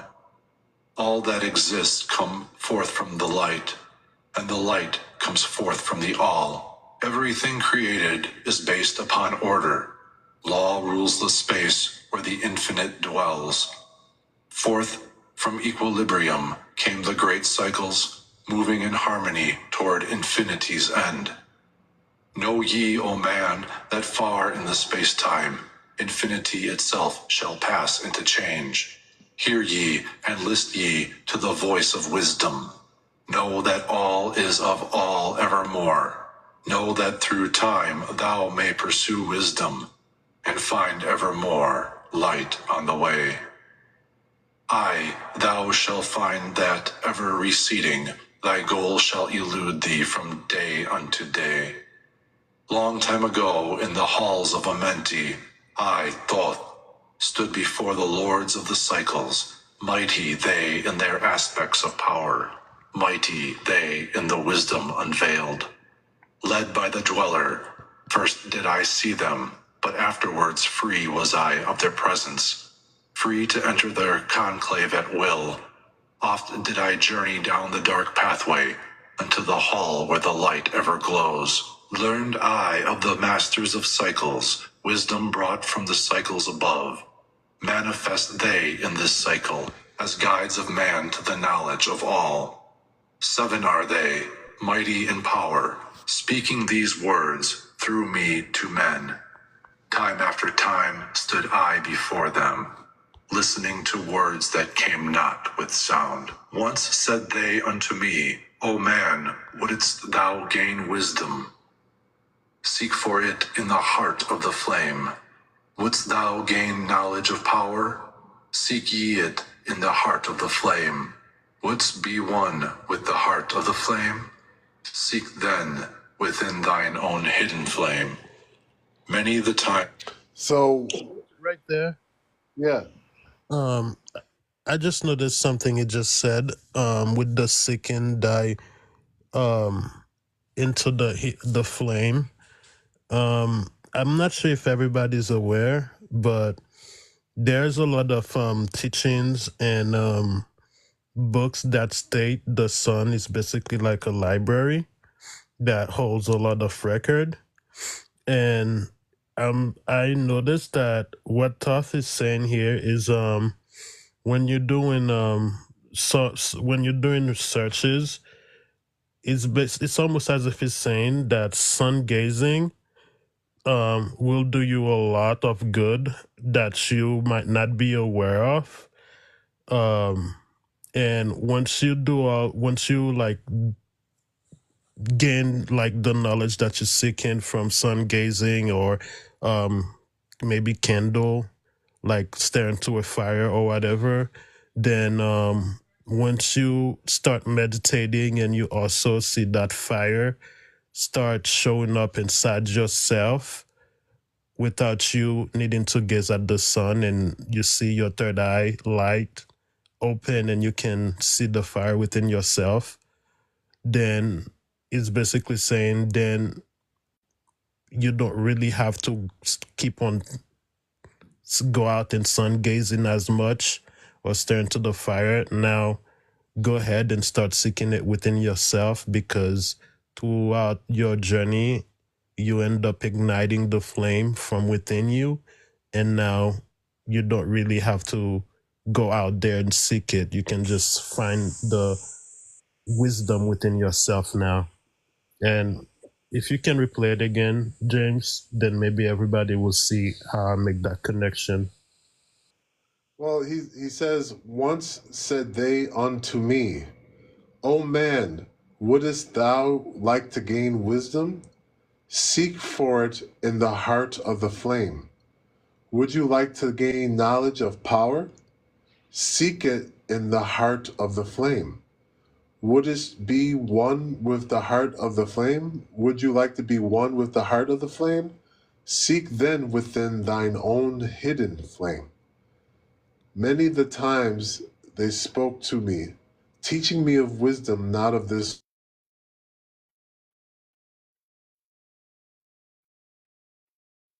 one right there.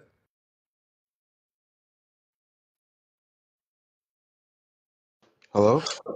Hello? Oh, okay. You cut out. I know I keep getting. A one bar. I told this guy not to bother me. Hold on one second.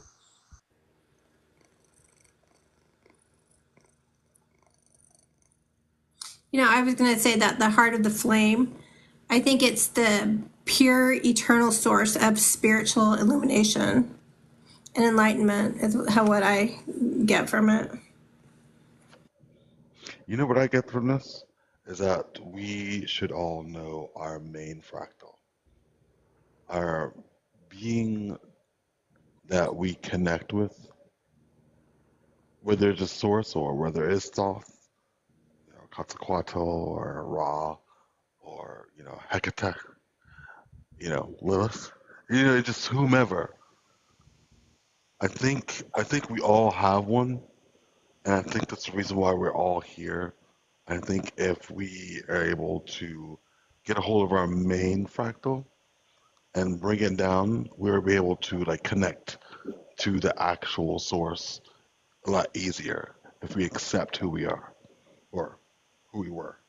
But in the end, what I think it's saying is basically all those seekings for knowledge, gaining wisdom, finding out more about yourself, who you are, and the connection with all. You're gonna have to go within yourself to find it. Yeah, you have to connect with your soul. Exactly, and Agreed. connection will be shown once that light within yourself is shown. Then I guess you'll be able to see your own reflection through your mind eye and your connection to source. Yeah, and that fire. You're absolutely right. 100%. All right, you guys ready? All right, here we go. Spoke they to me, teaching me wisdom not of the world, showing me ever new paths to brightness, teaching me wisdom brought from above, giving knowledge of operation, learning of law, the order of all. Spoke to me again the seven, saying, from far beyond time are we come, O man, traveled we from beyond space-time, aye, from the place of infinity's end, when ye and all of thy brethren were formless. Formed forth were we from the order of all. Not as men are we, though once we, too, were as men. Out of the great void were we formed forth, in order by law. For know ye that which is formed truly is formless, having form only to thine eyes. And again, unto me spoke the seven, saying, child of the light, O Thoth, art thou, free to travel the bright path upward, until at last all ones become one. Forth were we formed, after our order. 3, 4, 5, 6, 7, 8, 9. Know ye that these are the numbers of cycles, that we descend from unto man, each having here a duty to fulfill, each having here a force to control. Yet are we one with the soul of our cycle, yet are we too seeking a goal. Far beyond man's conception, infinity extends into a greater than all. There, in a time that is not yet a time, we shall all become one, with a greater than all. Time and space are moving in circles. Know ye their law, and ye too shall be free. Aye, free shall ye be to move through the cycles, past the guardians that dwell at the door. Then to me spoke he of nine, saying, aeons and aeons have I existed, knowing not life and tasting not death. For know ye, O man, that far in the future, life and death shall be one with the all, each so perfected by balancing the other, that neither exists in the oneness of all. In men of this cycle, the life force is rampant, but life in its growth becomes one with the all. Welcome in, Eric. Welcome in. Thank you for popping in. Hello. No problem. Glad to be here. Is there anything you want to say real quick before I start? No, let's continue. Hey, welcome in, Ezreal. Here I manifest in this your cycle, but yet am I there in your future time. Yet to me, time exists not. For in my world, time exists not. For formless are we. Life have we not, but yet have existence, fuller and greater. and freer than free.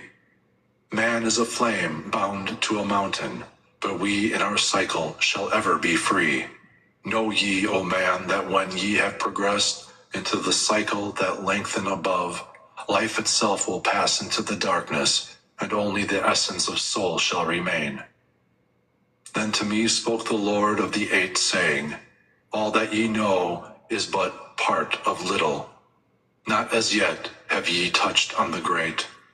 Far out in space, where light beings supreme, came I into the light, formed was I also, but not as ye are. Body of light was my formless form formed. Know I not life, and know I not death, yet master am I of all that exists. Seek ye to find the path through the barriers, travel the road that leads to the light. Spoke again to me the nine, saying, seek ye to find the path to beyond. Not impossible is it to grow to a consciousness above.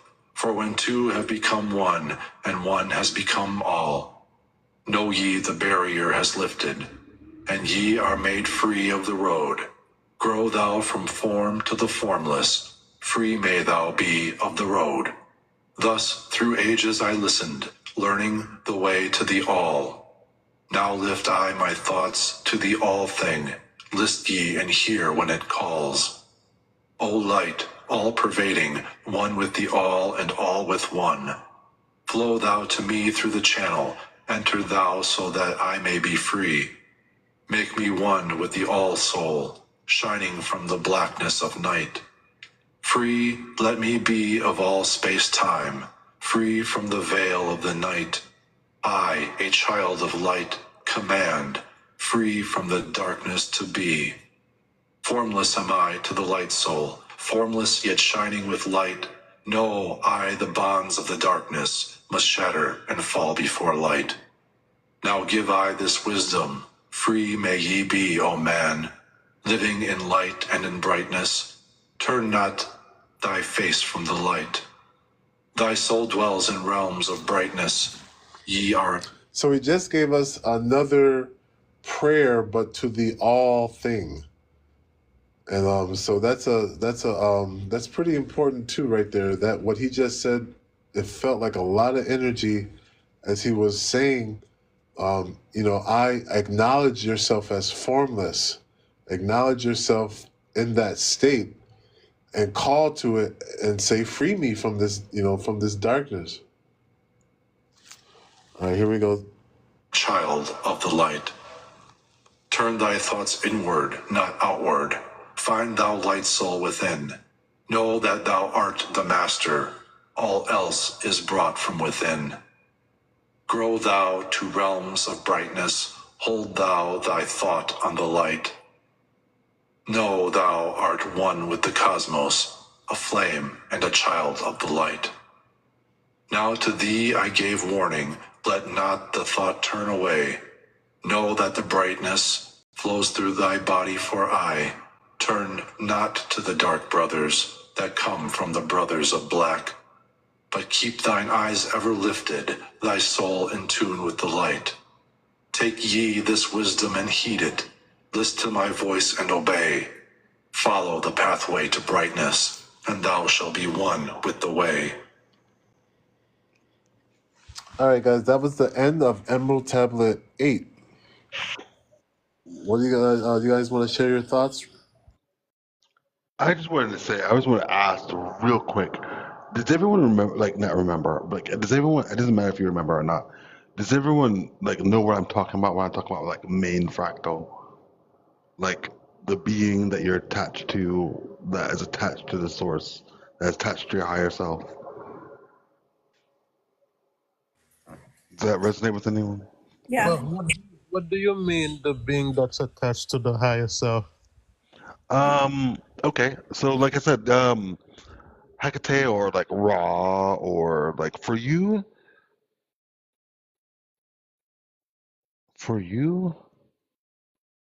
huh? It's Joshua. That's interesting. Like Jesus. That's weird. I think it would be Buddha or something, but something like that. Yeah, it would just be like a being that you're attached to allow you to get there quicker than most humans. That's Kind all. of like the oversoul. Yes, yes. The higher soul and the oversoul, yes. And then it's the source. I would almost think this is Jetty Bean, Jennifer. I would almost think that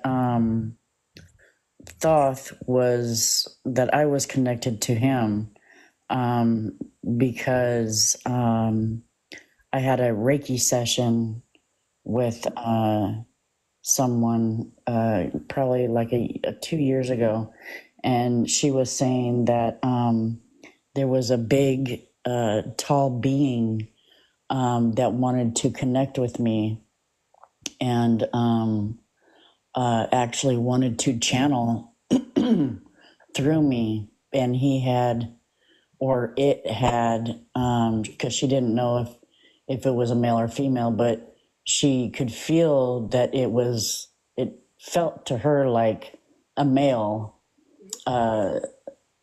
entity. And she said that there was what? That there was two others also. And then a couple weeks later, we had a meditation, a group meditation. And one of the girls, I didn't even know her, after the meditation spoke up. And she said, well, there was a really tall being leaning over me because she was trying to help her friend that was in the meditation. And the really tall being told her to leave the friend alone and to do her go through her meditation. And and after the meditation, she said this tall being wasn't there for me, it was there for her, and she pointed to me.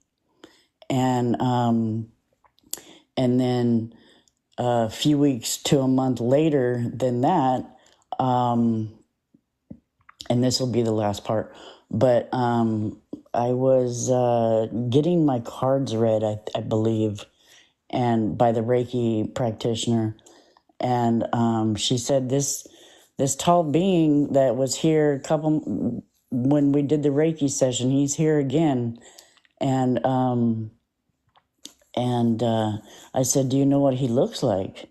And she said, well, he's kind of weird looking. I've never seen him before. And he said he's kind of like a human with some kind of different head. And so I Googled Thoth and showed her a picture on my phone, and she said that was him. And yeah, so I don't know if. Okay. That So makes sense. help me George, no. understand this. Help me understand this, because you guys just said something interesting. The higher self, oversoul, are supposed to still be you. The oversoul, I will view it as like more of a stationary that is multidimensional and that's there and that's oversees everything. And the guys that you're talking about, like Yeshua, Buddha, Krishna, Thoth, and all that, I will view them more as spirit guides Hmm? Yeah. than okay, because Same I thing. just wanted to make It's just, sure because it it's seems like it's you guys were connecting oh. the two together and saying they are the oversoul when that's not how I perceive it. No. They're guides. It's your spirit team. It's the same thing. It's the same different words. Same thing. It's the beings that you connect with that allows the stream to go easier, to allow the channeling to go further, and to allow yourself to become one with the source or universal consciousness or God. That's all it is. It's like grease. That's all they are. They're grease, and then we have our own grease. You know, And like freaking James is his freaking thought, obviously. You know what I mean? But It's just, it's like, yeah, stuff like that. you said something just now again. You're saying they're allowing us to connect to source, but the way I also view that, it's more like we're already connected to source, so it's not that they are creating a connection for us to source. I feel more like No, they're reminding us of who we are and helping us having the reconnection that we've always had. absolutely. Absolutely. Okay. You're right. That's true. Agreed. Agreed. I'm just saying, it's like Greece. That's all. Grease lightning. You got it. 100% one.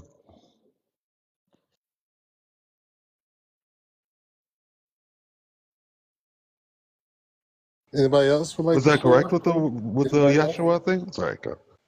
No, you're right. You're right. I was kind of shocked that you. I don't know how you figured that out, but yeah. Yeah, I believe Figure it Yeshua's. out. We talk to each other, all of us.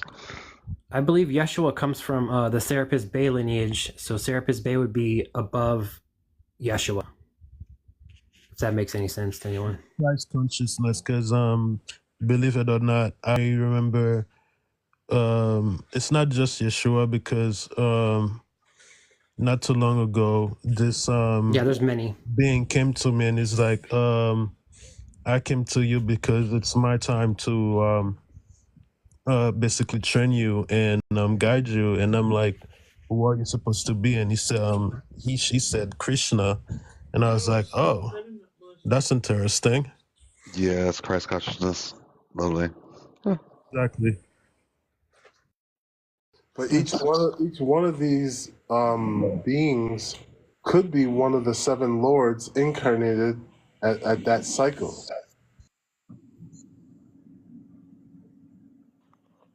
I agree with that. All right, guys, we're gonna start Emerald Tablet 9. Thank you guys in the comments. 20 people here. Make sure you guys heart me, heart the screen. Keep me in this live. Make sure you guys tap the screen. Make sure you guys always keep your eyes towards the light. We're surrounded by darkness in this world, and we're going to strive, and just let these words from Thoth give you strength and resolve to know that the light is stronger than anything in this world, and the darkness is fleeting from the light. So when you encounter darkness in this world, remember patience, remember wisdom, and let that brilliance inside you be the light. And so that means when someone comes to you with negative energy and calls you names, don't react to them. Don't be attracted to the brothers of darkness. Keep your eyes towards the light. You can, and don't let your body feel affected by negative words. Keep your eyes steady and towards the goal, which is the light. All right, y'all, we're gonna start Emerald Tablet 9.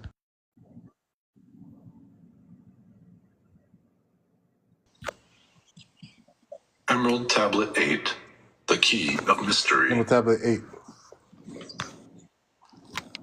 Unto thee, O man, have I given my knowledge.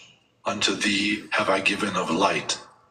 Hear ye now and receive my wisdom, brought from space, planes above and beyond.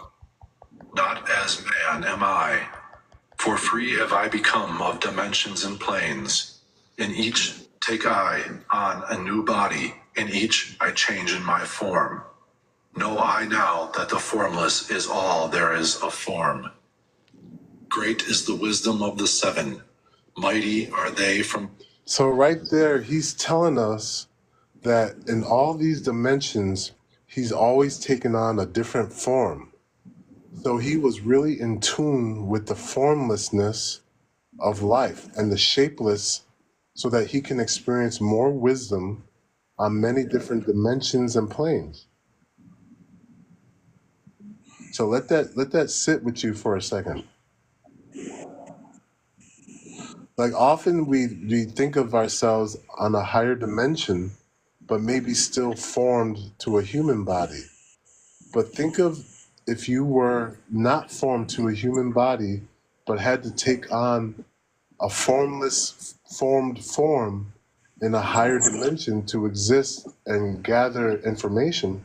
That's what he did. He mastered the formlessness, he mastered traveling through different dimensions, and he adapted to the cosmic way. All right, here we go.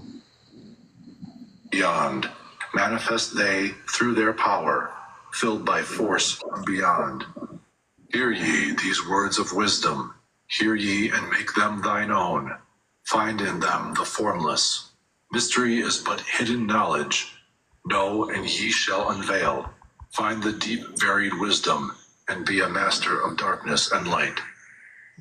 Deep are the mysteries around thee, hidden the secrets of old. Search through the keys of my wisdom, surely shall ye find the way. The gateway to power is secret, but he who attains to the light, O my brother, open and ye shall receive. Press on through the valley of darkness, overcome the dweller of night. Keep ever thine eyes of the light plain, and thou shalt be one with the light. Man is in process of changing to forms that are not of this world. Grows he is time to the formless, a plane on the cycle above. Know ye, ye must become formless, before ye are with the light. List ye, O man, to my voice, telling of pathways to light, showing the way of attainment, when ye shall be one with the light. Search ye the mysteries of earth's heart, learn of the law that exists, holding the stars in their balance by the force of the primordial mist. Seek ye the flame of the earth's life, bathe in the glare of its flame, follow the three-cornered pathway until thou too art aflame. Speak thou in words without voice to those who dwell down below. Enter the blue-litten temple and bathe in the fire of all life. Know, O man, thou art complex, a being of earth and of fire. Let thy flame shine out brightly. Thou only the fire. Wisdom is hidden. Did you want to say something, Sky God?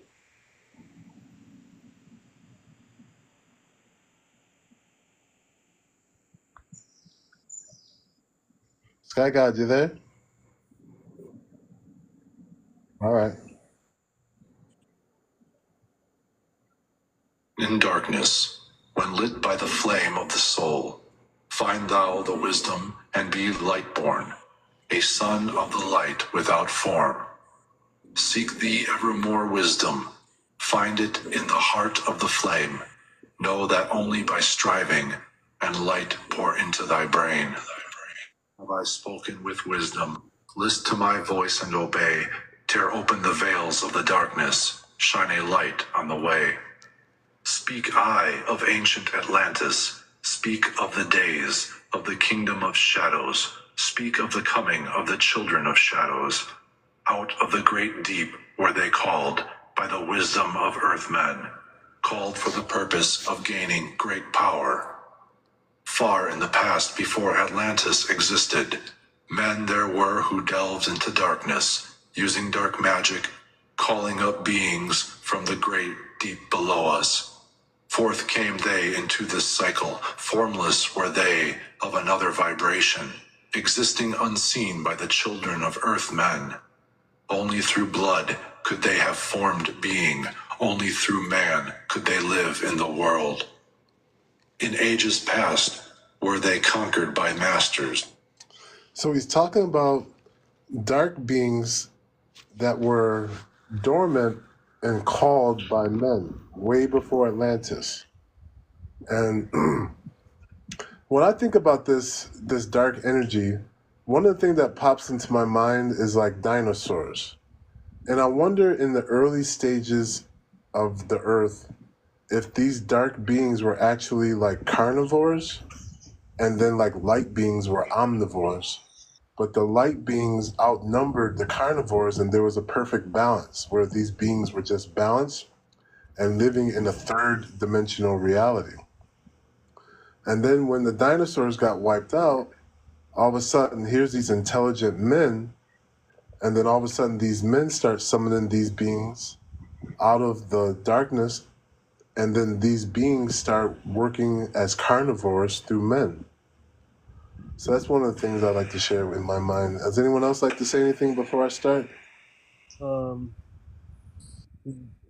so I'm gonna say what I'm gonna say based on what is currently happening right now.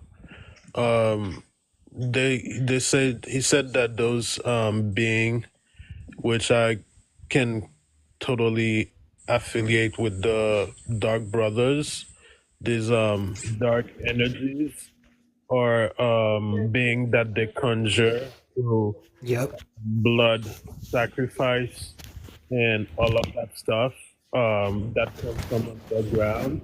And I've come to notice that what can you mute your mic yourself for a bit? I can't. It keeps echoing. Thank you. Um, Nothing is new under the sun. Like what was going on in Atlantis when they were conjuring these beings and everything to bring up those dark energies and so they can gain knowledge and wisdom. I feel like they are still doing the same thing more on a bigger scale and differently.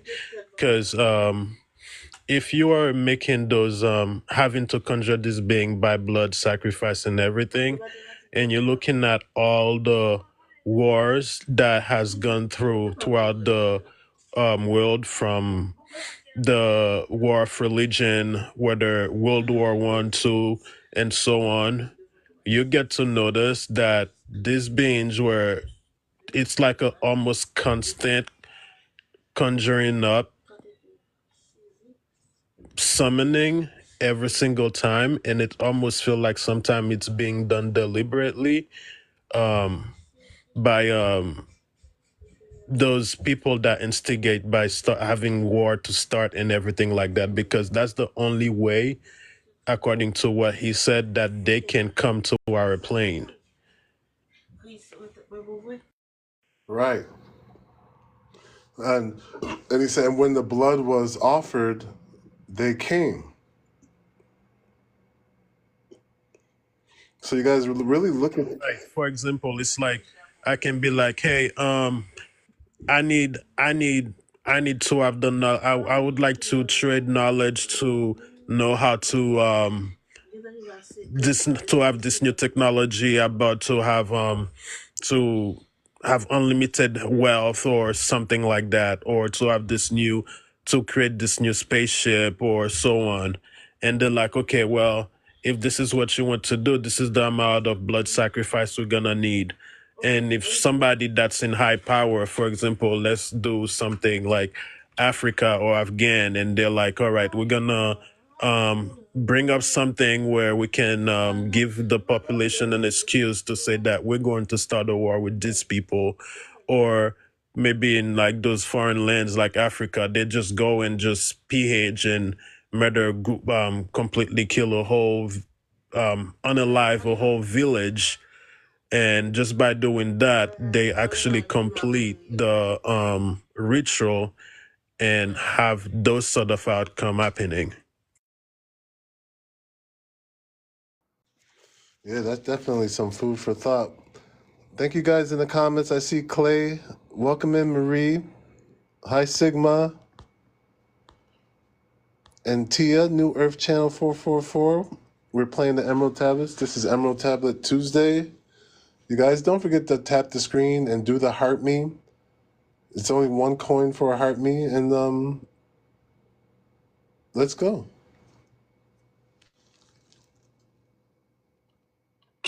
Driven below to the place whence they came. But some there were who remained, hidden in spaces and plains unknown to man. Lived they in Atlantis as shadows, but at times they appeared among men. Aye, when the blood was offered, for they came they to dwell among men.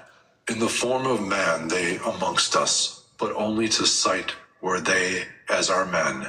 Serpent-headed when the glamour was lifted, but appearing to man as men among men.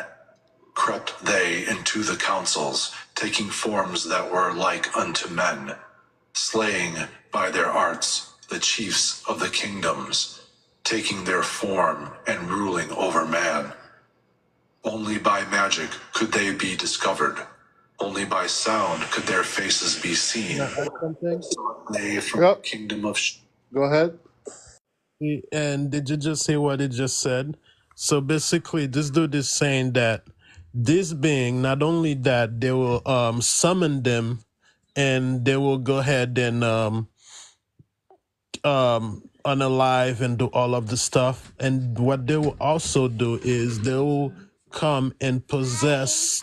They'll come and possess the bodies of certain humans being that I'm guessing that are pretty weak and low vibration, low frequency, and they'll go to the point where they will unalive high figure, like let's just say like the Pope right now could not probably is a Pope that is probably possessed, for example, by one of those being, or the president or some high political figure, and by doing that they end up stepping into some tight knit circle of in society, and now not only that they start gaining control, now start having their own agenda as well, to the point where we are in the state that we are currently in right now. Right. And if you guys listen to what Thoth is saying, is that they existed in Atlantis and crept in the shadows.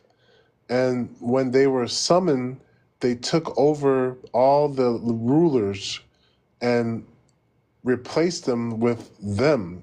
So it makes me think like they actually like clone, like look exactly like the people you thought were the rulers, but they weren't. Exactly. It's like if that's something that's been doing 30,000 years ago during Toth era, imagine how bad it is now, especially with how cloning technology is already something that's well known.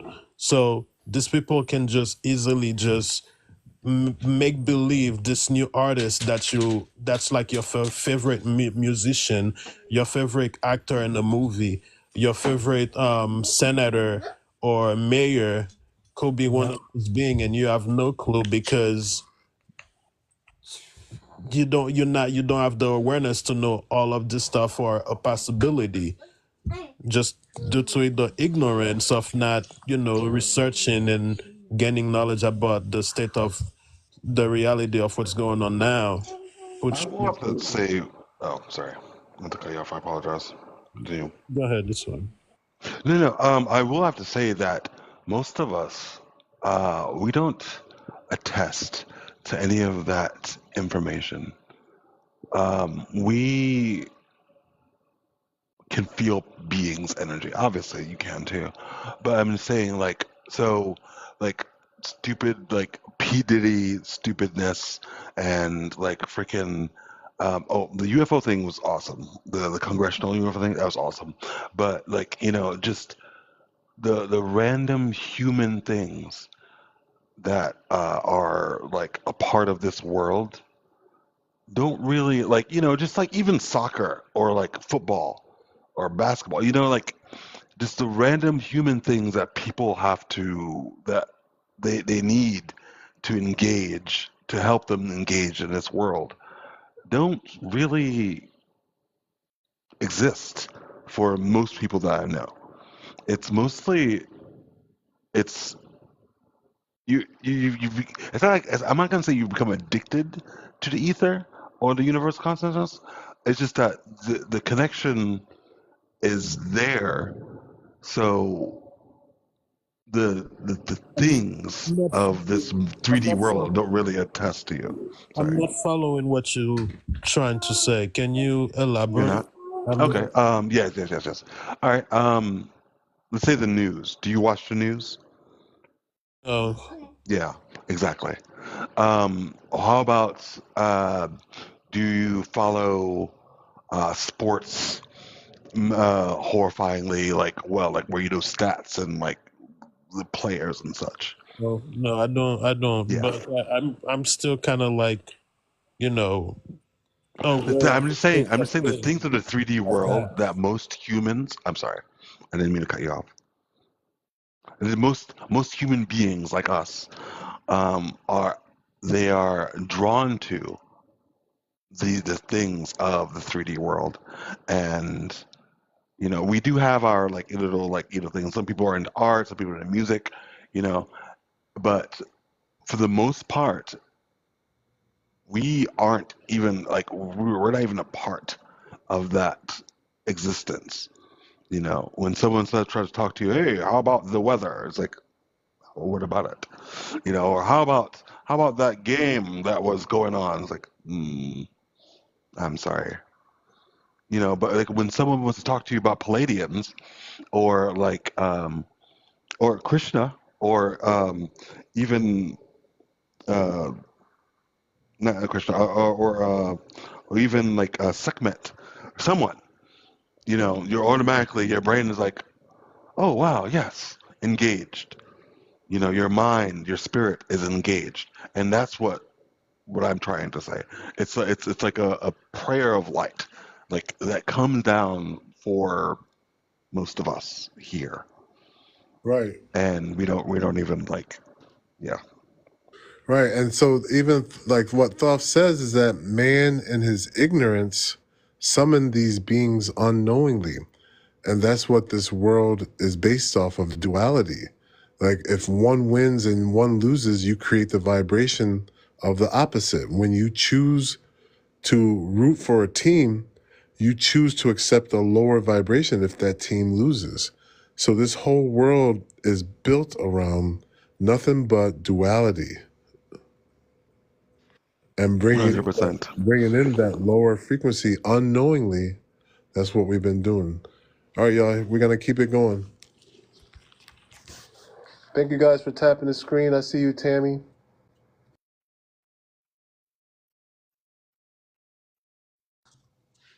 All right, here we go. Shadows, to destroy man and rule in his place. But know ye, the masters were mighty in magic, able to lift the veil from the face of the serpent, able to send him back to his place. Came they to man and taught him the secret, the word that only a man can pronounce. Swift then, they lifted the veil from the serpent and cast him forth from the place among men. Yet beware, the serpent still liveth, in a place that is open at times to the world.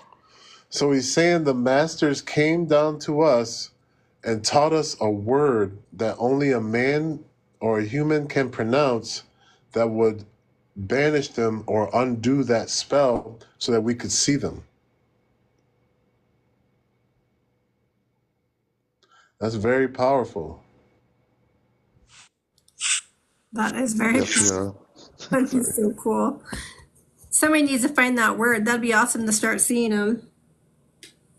Right. Yahweh. Hilarious. Sorry. All right, here we go. Unseen they walk among thee, in places where the rites have been said.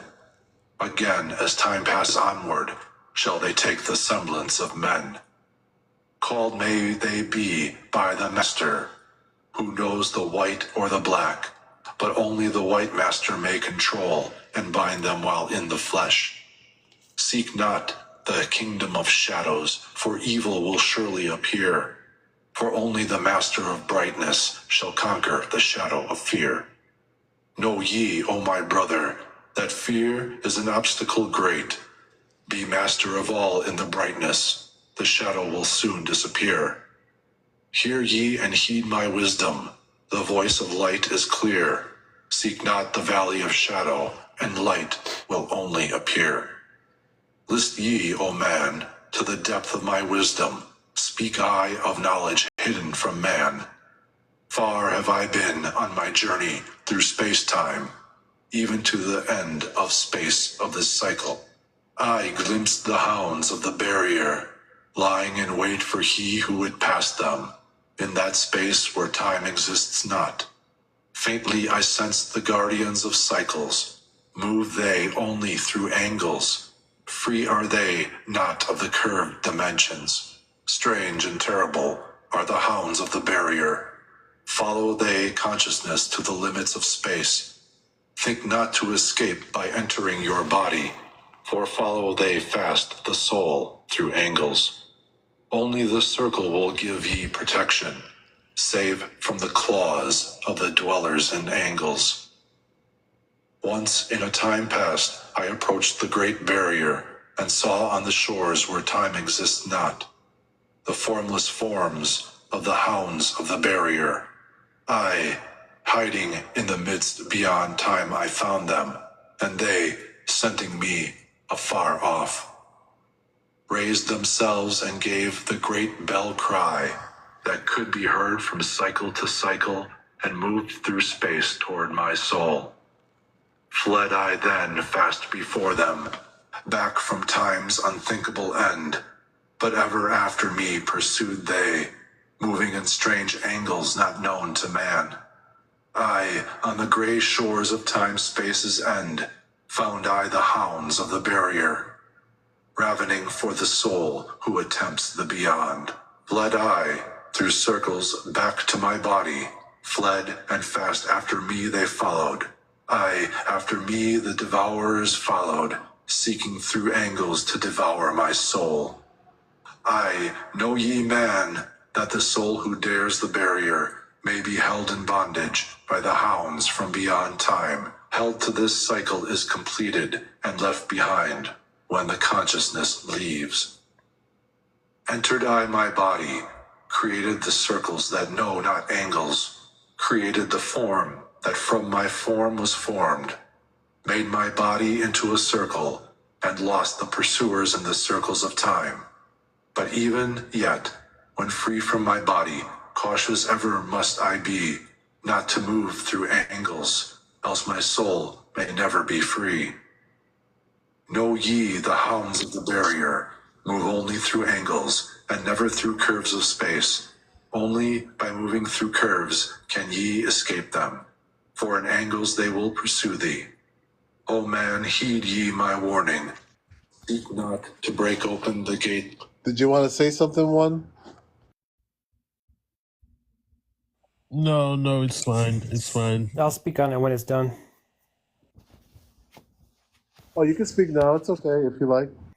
Well, I was just actually talking about with a buddy about this the other day who Thoth is speaking about astral travel, and that when we leave the body and we travel to these other places, that when you're in astral form, we have to move in curves.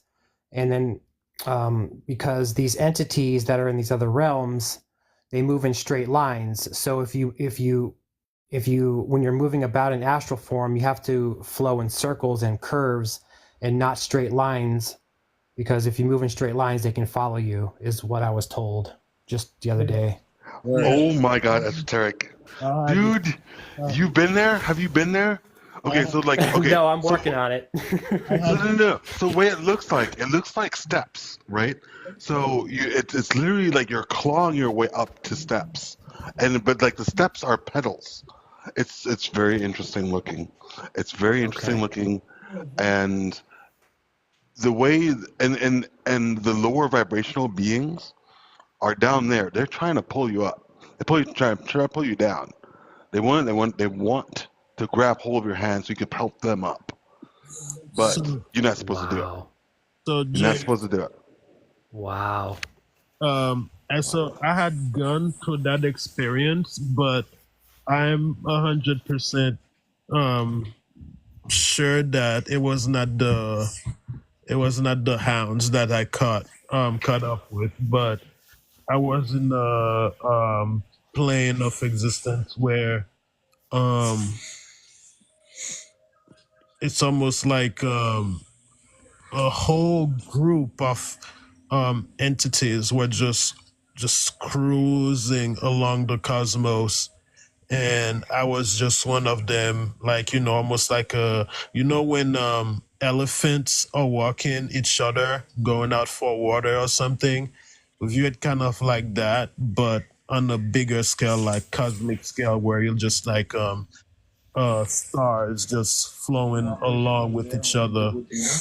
And then I end up being somewhere that I strafe off by myself, and I don't know what got into me, and I went and just kind of like poke at somebody, like kind of like bothering them. Let's just say that, and it chased after me, and dude, this has happened like couple times with me, but it automatically came to mind to just spiral. Yep. And I tell you, I spiral, right? And I spiral all from the top. It's like I was going down on a flight of stairs, but spiraling. It's almost as if I was just knocking one cycle, one dimension to another, to another, to another. And as I keep going down, spiraling, the voice is like chasing me. And it's like, I could tell it was upset. So I keep going down, and then I curve myself while I'm still spiraling, going up. And as I keep on going up, it like I could tell it was still following me. But then I spiral, and when I curve myself, I found myself jump into a world. When I jump into the world, I automatically materialize myself and I start running. And as I start running, the person that was following me, I don't know what they did, but they possessed someone in the crowd, and that person started chasing after me. And I kept on running, and I'm running, and I'm running, and then two police officers came, and the officers like I'm like, don't worry, do not approach him, this is not somebody you guys can handle, I'm fine or whatever. But the police officer got the person distracted enough for me to quickly leave that planet, that place that I ended up in, and go back in spiraling again. And I spiral all the way back up all over the place. And I find myself, it's like I entered this gate, this place I've never been in. It's like I find some new part in the universe that I never knew existed before. And as soon as I got in, it's almost as if there's a lock that's been placed, and it's like locked, the gate is locked so no one else could go in. And as soon as I got in, and I see all these planets line up one after another, they were beautiful rainbow. Oh my God. And I'm like, whoa, I've never seen those type of planets before. And then I just jumped back to my body, and I'm like, yo, I need to grab a pen or a paper so I could draw the symbols and the insignia that I saw at the gate that had the lock in it and everything. But that happened to me a couple times, and I can tell you, I can attest to it, but based on my experience, that the spiral is legit. Sure. So, Also, sorry. recently I received some information about working with Hecate, in that when you're astral traveling, if you're about to enter a realm that isn't like vibrationally compatible to where you can cause damage to some of these realms, that her hounds will like stop you and bark at you and get you to turn around to go like a different spot. Has anyone heard anything about that? Yeah, well, one thing I can say is when I time travel, that might sound odd, but when I time travel, that's how I became aware of the time watchers. Because when I get to this plane, there's a very limit of certain things I can do, certain things I can say, certain way that I can act. And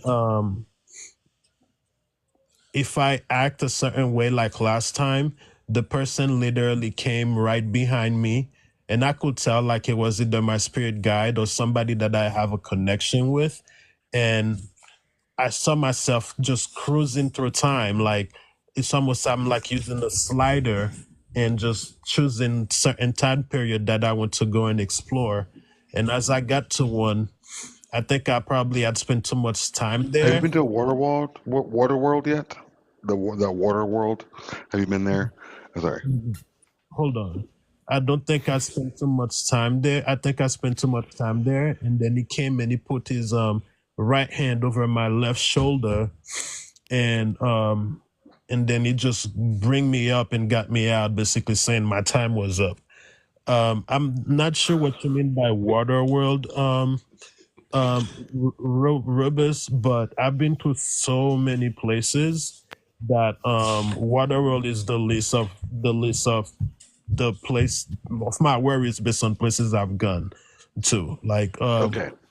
I'm gonna speak like 2 minutes. I swear. First off, it sounds like you saw the Armada. That you're connected to them, like the what the hell are they called? The Galactic Federation. Like you're already connected to them. Like you are one of those starseed people, right?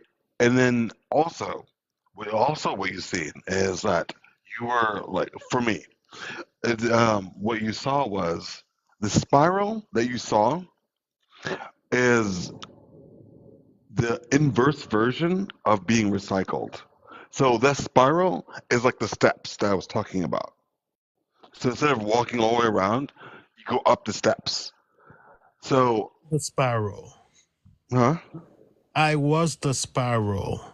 I Yeah. was the one spiraling. Like my basically like when I close my eye, the light that I'm saying spiraling, that's my Merkaba and a reflection of myself, my connection to source. So whenever I'm in the astral and I can feel myself spiraling instead of being in the physical body, then I automatically became conscious to know that I am just pure energy at the time. But Quick no, question.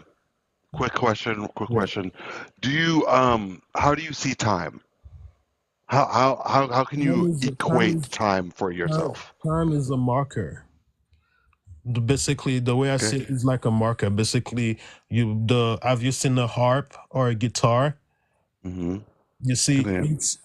each line that's in that guitar represent a section of time, almost like a calendar that I can go to and experience everything that I need to. Besides that, See, that's I that's s- that's how time is. Like besides that, time is basically nothing. It's like that's all I the see it. time it serves. I see it as you are in the center of a universe, and there are pinpoints of light, and those pinpoints of light are your existences, and it's all the existence, everyone's existence, like the egg theory. So it's everyone's existence, but it's a pinpoint of light, so you can like actually access each of those beings or each of those places. Sorry. So yeah. That's how I equate time. Right. It's literally like all happening at once, but you can correlate. You can do like horizontal. The Well, six sides of dimensions. So up, down, left, right. And then all everything in the middle.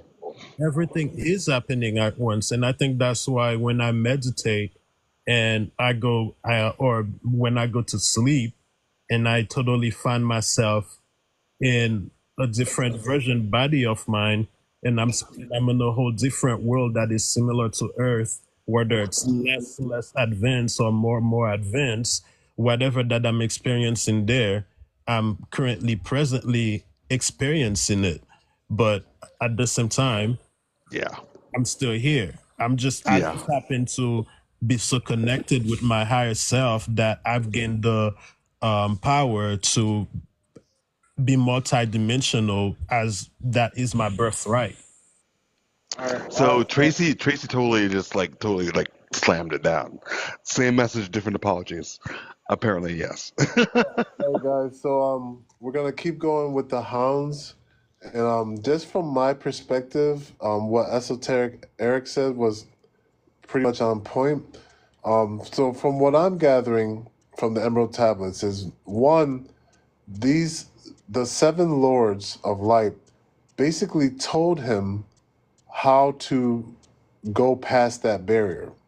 They told him what to do, and in the earlier chapters, they spoke about that place that existed, that's outside of time. So Thoth, who has been a master of out-of-body experiences, who has been traveling all across the universe, all across time, witnessed at the edge of creation a barrier, and outside of that barrier, he could see formlessness, like a dimension of formlessness. And then at that moment, he was spotted by these beings who try to prevent you from going to that next level. And these beings followed him through angles, and he says that in order to escape them, he had to spiral, because these beings could only travel through angles.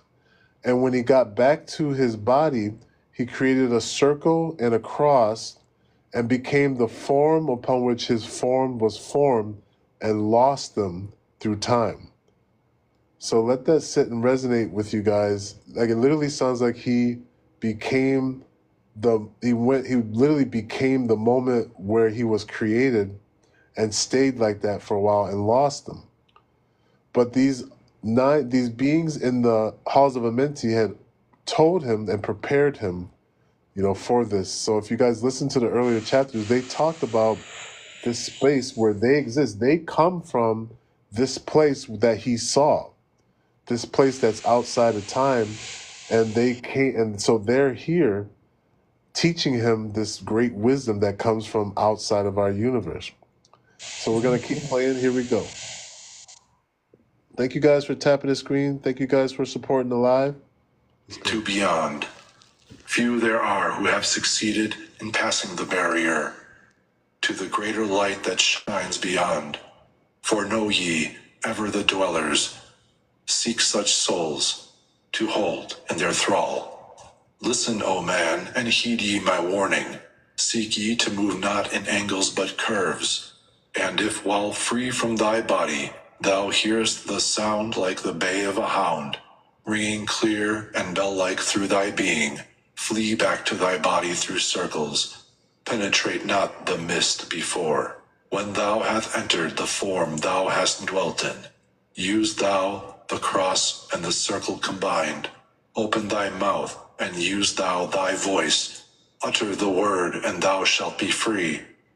Only the one who of light has the fullest can hope to pass by the guards of the way, and then must he move through strange curves and angles that are formed in direction not known to man. List ye, O man, and heed ye my warning. Attempt not to pass the guards on the way. Rather should ye seek to gain of thine own light, and make thyself ready to pass on the way. Light is thine ultimate end, O my brother. Seek and find ever the light on the way.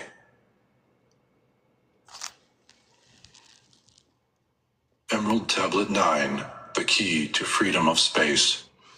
All right, that was the end of Emerald Tablet 8. And we're going to start Emerald Tablet 9.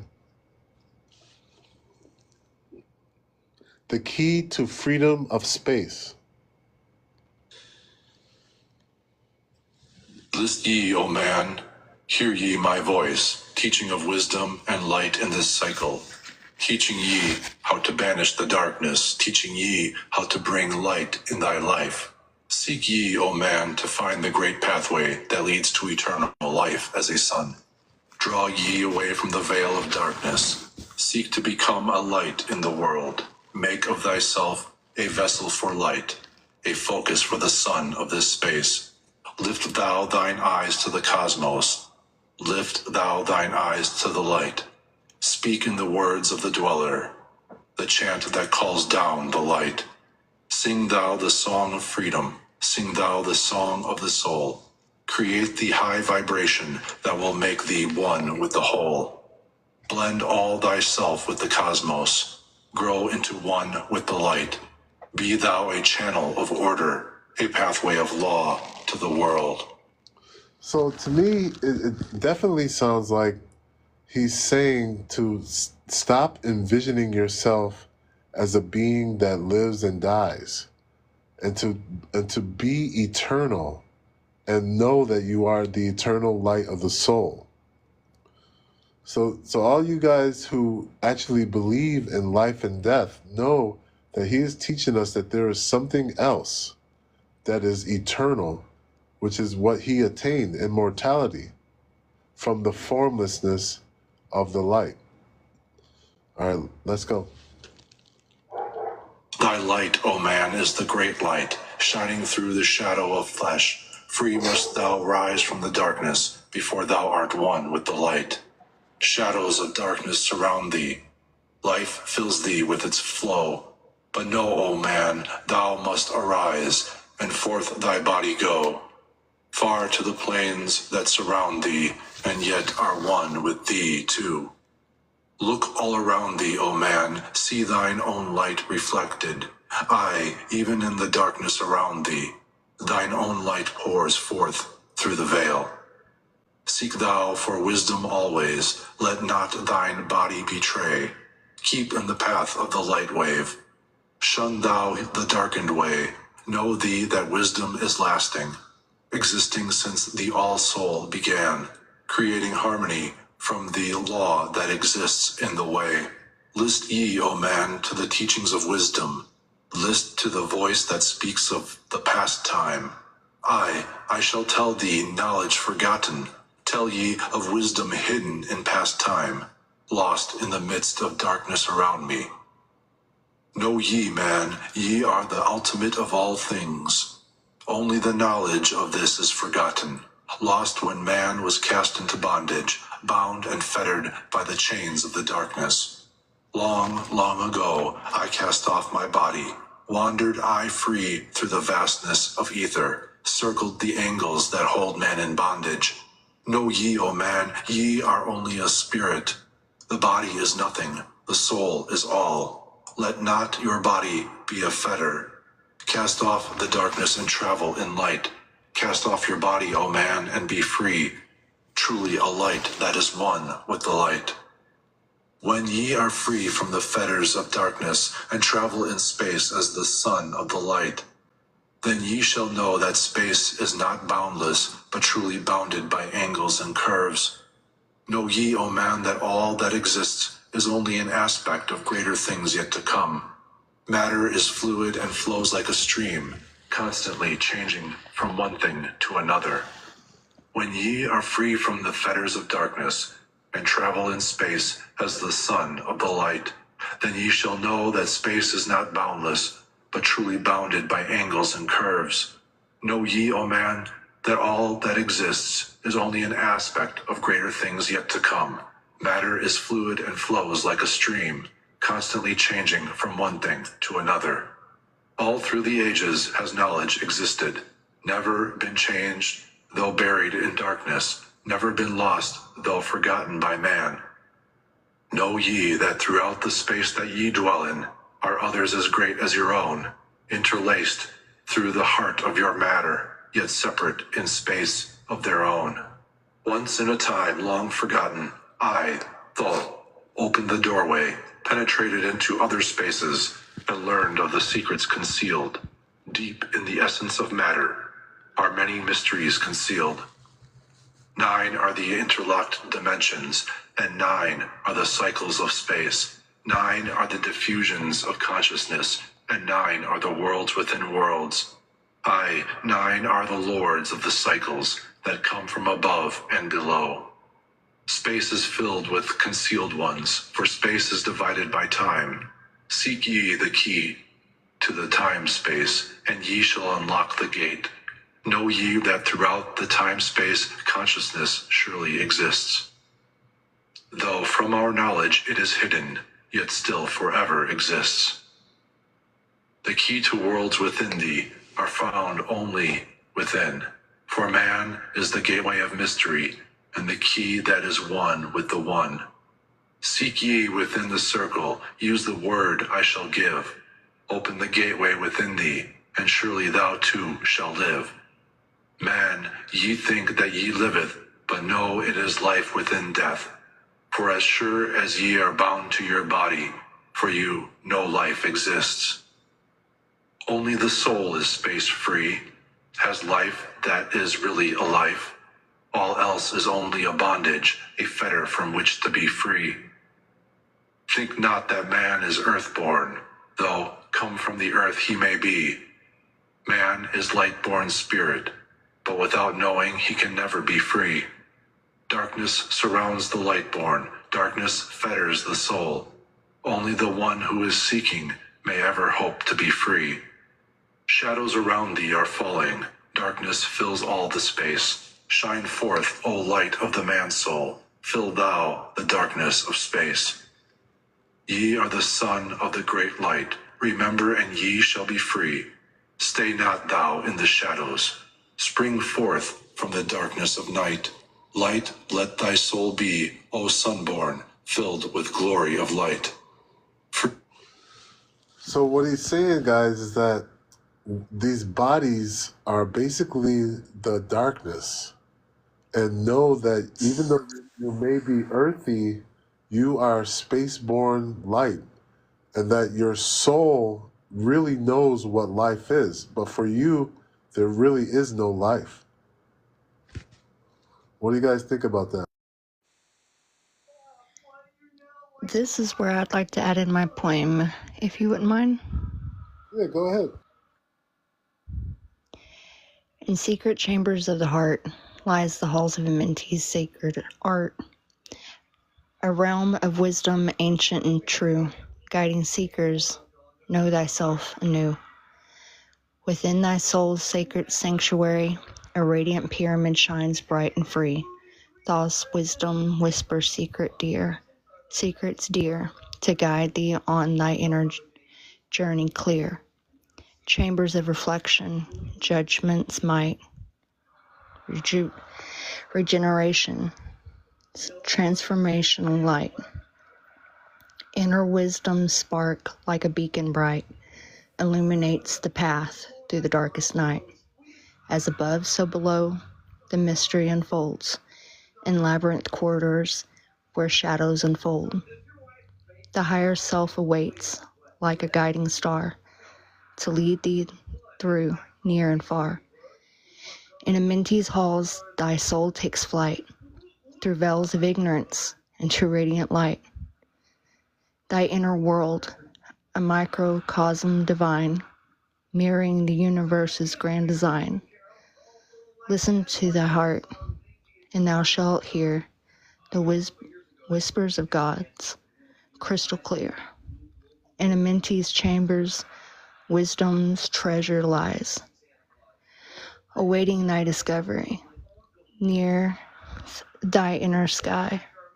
May thy inner journey illuminate the way through the halls of Amenti to eternal day. Oh, beautiful, gorgeous. That was gorgeous. Wow, you feel like the energy of Thoth as you say those words. Wow. Thank you.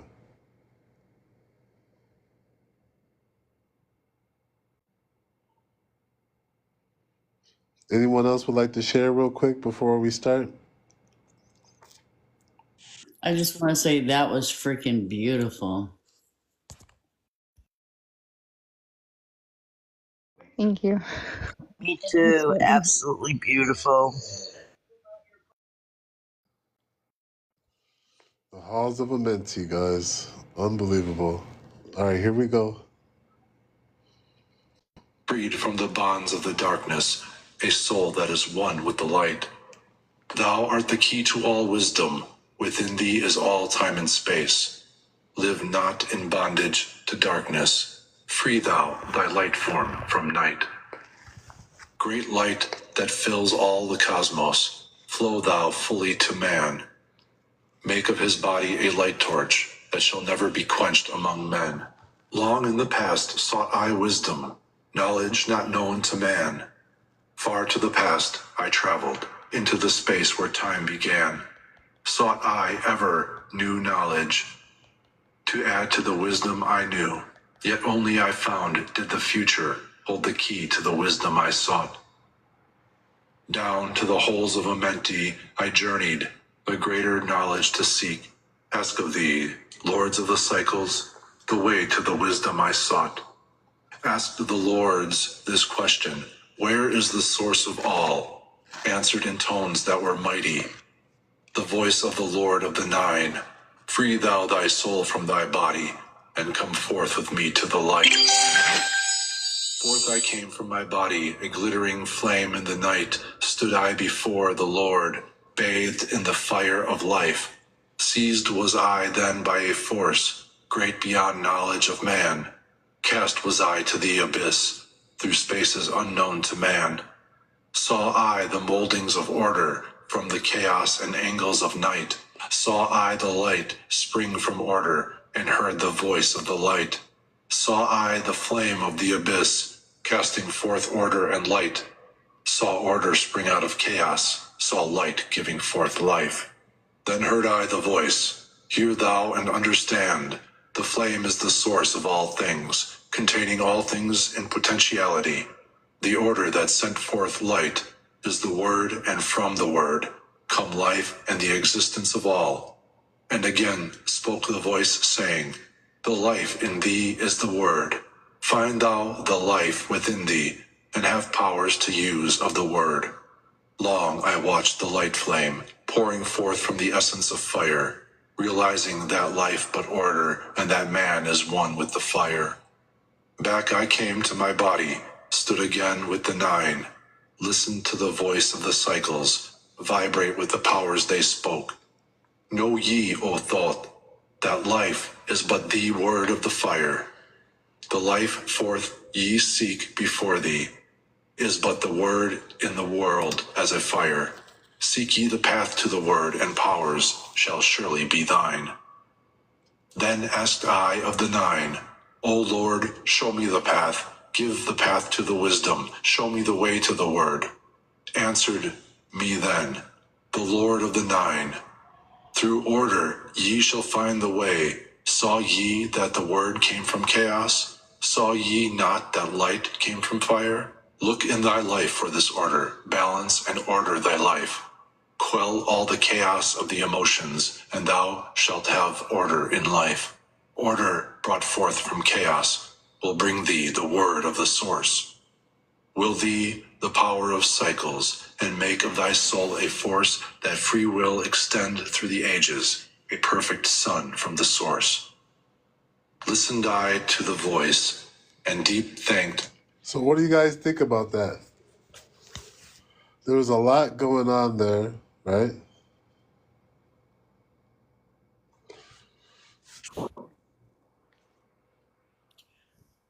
What comes to mind first for me was just the last part he spoke about how order comes forth from chaos, pretty much meaning like we're all born out of the darkness, and we have to crawl our way out of the darkness to find the light, basically. Right. And he says that when he says that he said there's like a fire that's within us, and from that fire comes the light. And quell all of thy emotions, and thou shalt find order in life. Seek ye the word. Hold on. Forever have I sought for order, that I might draw on the word. Know ye that he who attains it must ever in order be for use of the word. Through this order has never and can never be. Take ye these words, O man, as part of thy being. Seek thee to conquer this order, and one with the word thou shalt be. Put forth thy effort in gaining light on the pathway of life. Seek to be one with the sun state. Seek to be solely the light. Hold thou thy thought on the oneness of light with the body of man. Know that all is order from chaos born into light.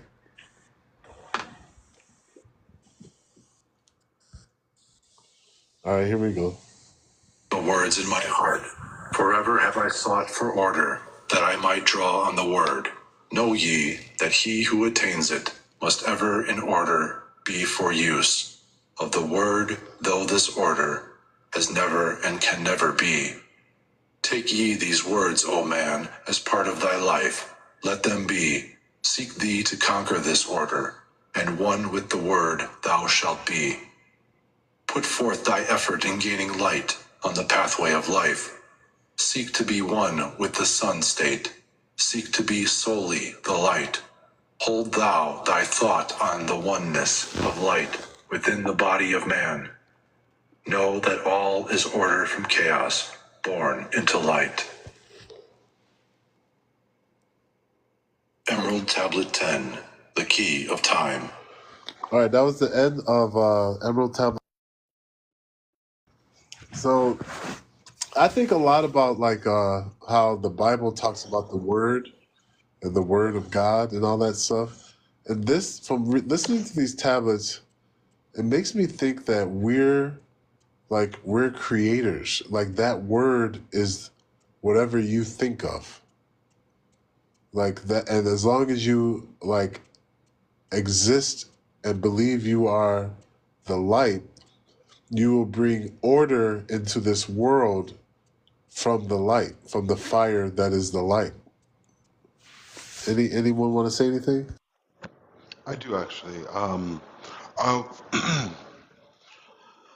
don't know how to explain this. So everyone knows what the chaos symbol looks like, right? It's a circle, and there's like arrows coming out of it.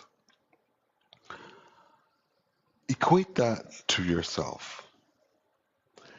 And when people are sending energy to you, when they're giving it, whether it's negative or positive, you literally bring that in within those arrows, right? And whether it's like person A, person B, person C, you know, that person C is like singing negative energy to you, and person A is singing light energy to you, you know, and you bring it in, and if you don't know how to transmute it, it'll harm you. And what's happening is that all those things equates yourself. All the energy comes into you, all the energy you put out, it equates yourself. And that chaos, you need to make it, you need to quell it. And you need to transmute the energy.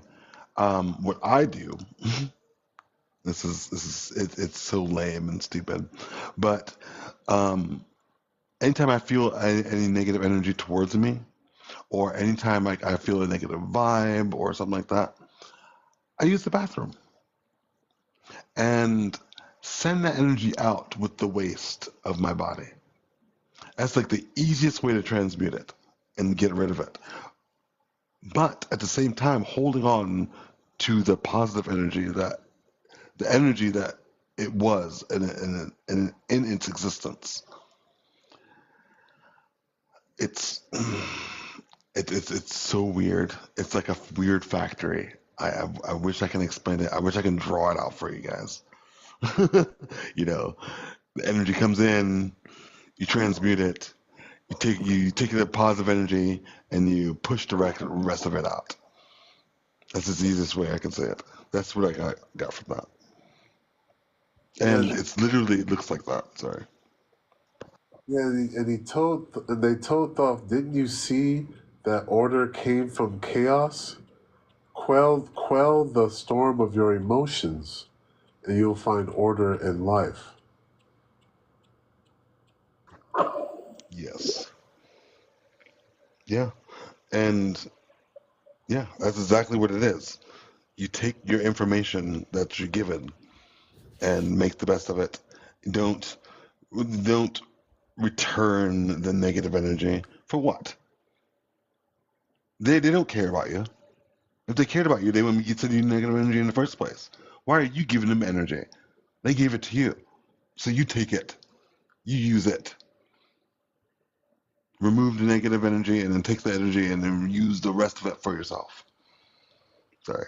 I know that sounds like a weird vampire thing, but Oh, you're good. it's probably the best. It's for the best. All right, guys, we're on the last chapter for right now. This is Emerald Tablet 10, The Key of Time.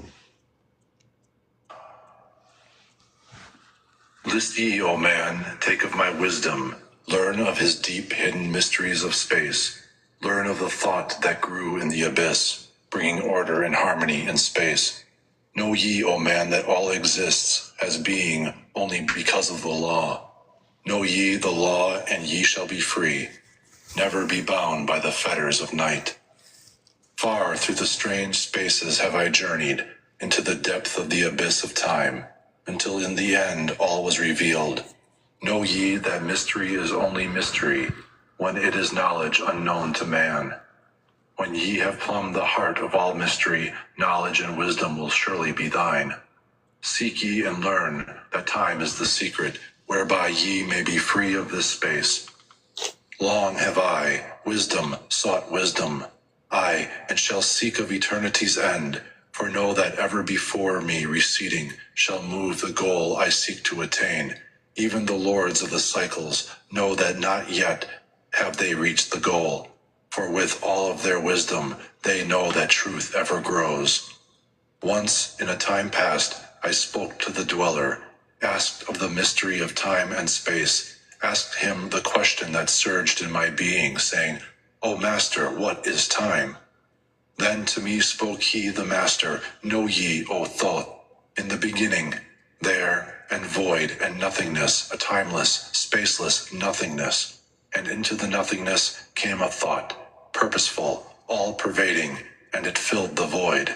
There existed no matter, only force, a movement, a vortex or vibration of the purposeful thought that filled the void. And I questioned the Master, saying, Was this thought eternal? And answered me the dweller, saying, In the beginning there was eternal thought, and for thought to be eternal, time must exist. So into the all-pervading thought grew the law of time. Time which exists through all space, floating in a smooth, rhythmic movement. So you guys understand what he's saying about time? He's saying that his teacher told him that in the beginning there was nothing, a timeless void, a nothing, a nothingness. And then there came a thought. And for that thought to exist, time was created at that moment.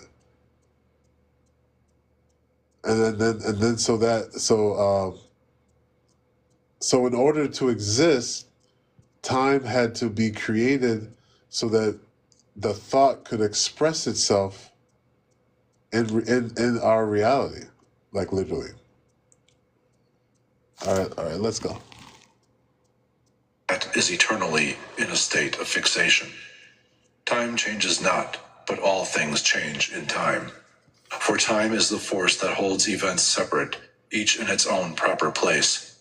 Time is not in motion, but ye move through time, as your consciousness moves from one event to another.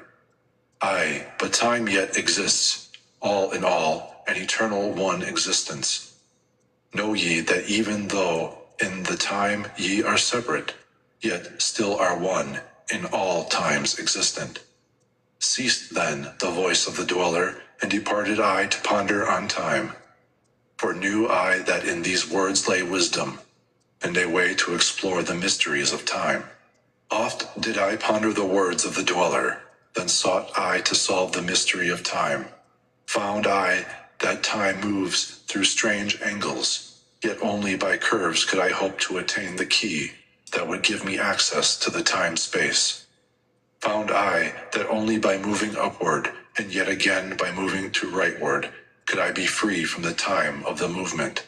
Forth I came from out of my body, moved in the movements that changed me in time. Strange were the sights I saw in my journeys, many the mysteries that opened to view.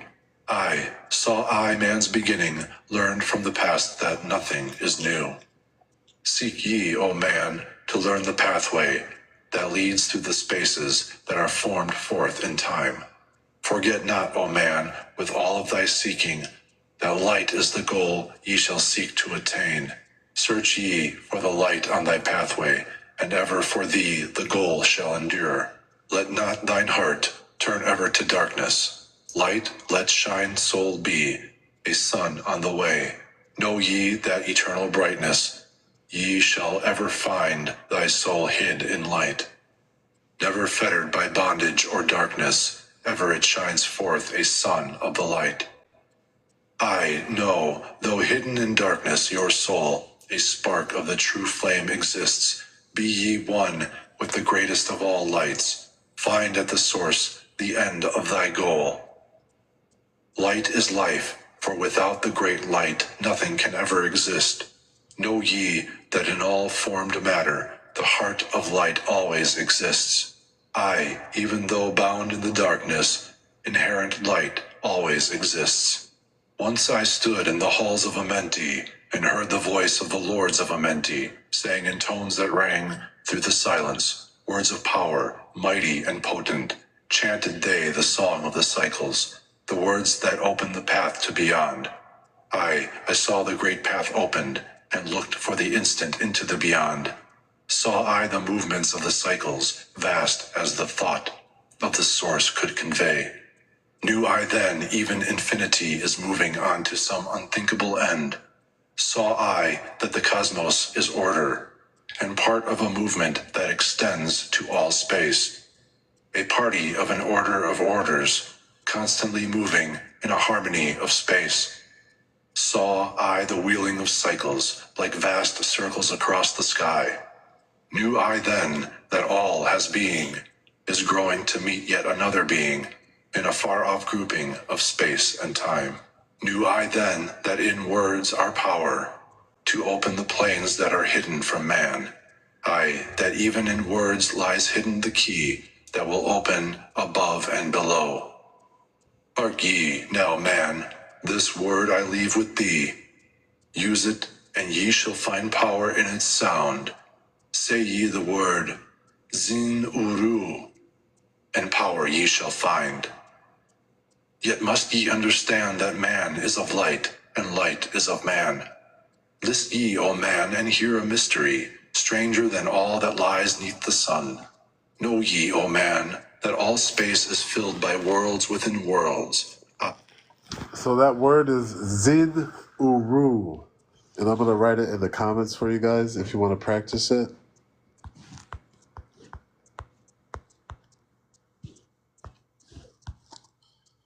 Anybody have anything they want to share real quick? Zinoru. Zinoru. Zinuru. Okay. I like that. It resonates. And when you say it, know that man is a light-born star. Know that you are a light-born star. So what he's about to talk about now is he's about to talk about how he also mentioned the power of words, right? And he's about to talk about how he did a ritual and called forth a lady of light to shine amongst the men. And so literally, I'm starting to feel like he just created this being with his knowledge, and by law, this being manifested. So here we go. One within the other, yet separate by law. Once in my search for deep buried wisdom, I opened the door that bars them from man. Called I from the other planes of being, one who was fairer than the daughters of men. I called her from out of the spaces, to shine as a light in the world of men. Used I the drum of the serpent, wore I the robe of the purple and gold, placed on my head the crown of silver, around me the circle of the cinnabar shone. Raised I my arms and cried the invocation that opens the path to the plains beyond. cried to the lords of the signs in their houses. Lords of the two horizons, watchers of the troubled gates, stand ye, one at the right and one at the left, as the star rises to his throne and rules over his sign. I, thou dark prince of Arulu, open the gates of the dim, hidden land, and release her whom ye keep imprisoned. Hear ye, hear ye, hear ye, dark lords and shining ones, and by their secret names, names which I know and can pronounce. Hear ye, and obey my will. Lit I then with flame my circle, and called her, in the space plains beyond. Drought of light, return from Arulu. 7 times and 7 times have I passed through the fire. Food have I not eaten, water have I not drunk. I call thee from Arulu, from the realms of Akershadal. I summon thee, Lady of Light. Then before me rose the dark figures, aye, the figures of the lords of Arulu. Parted they before me, and forth came the Lady of Light. Free was she now from the lords of the night, free to live in the light of the earth's sun, free to live as a child of the light. Hear ye and listen, O my children. Magic is knowledge, and only is law. Be not afraid of the power within thee, for it follows law as the stars in the sky. Know ye that to be without knowledge, wisdom is magic and not of the law. But know ye that ever ye by your knowledge can approach closer to a place in the sun. List ye, my children, following my teaching. Be ye ever seeker of light.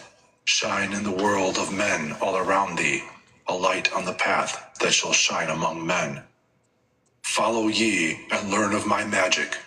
Know that all force is thine, if thou wilt.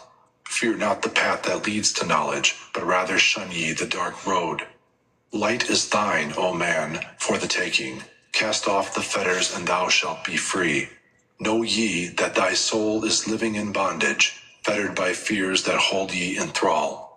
Open thy eyes and see the great sunlight. Be not afraid, for all is thine own. Fear is the lord of the dark Arulu. To he who never faced the dark fear, I know that fear has existed, created by those who are bound by their fears. Shake off thy bondage, O children, and walk in the light of the glorious day. Never turn thy thoughts to the darkness, and surely ye shall be one with the light. Man is only what he believeth, a brother of darkness or a child of the light. Come through into the light, my children, walk in the pathway that leads to the sun. Hark ye now, and list to the wisdom.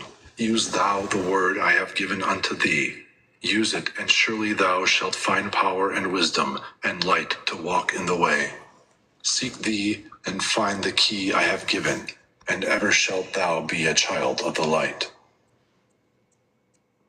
Tablet 11. All right, what do you guys think? Hey, so this is Jennifer. Tracy Boyer McMahon said something freaking awesome in the comments that she said Zen is you are you. Zen Aru.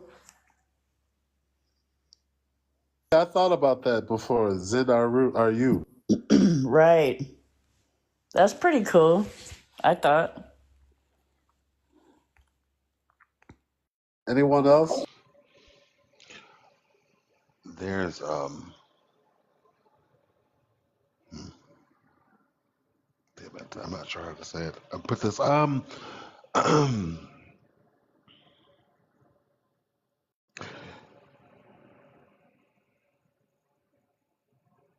there's just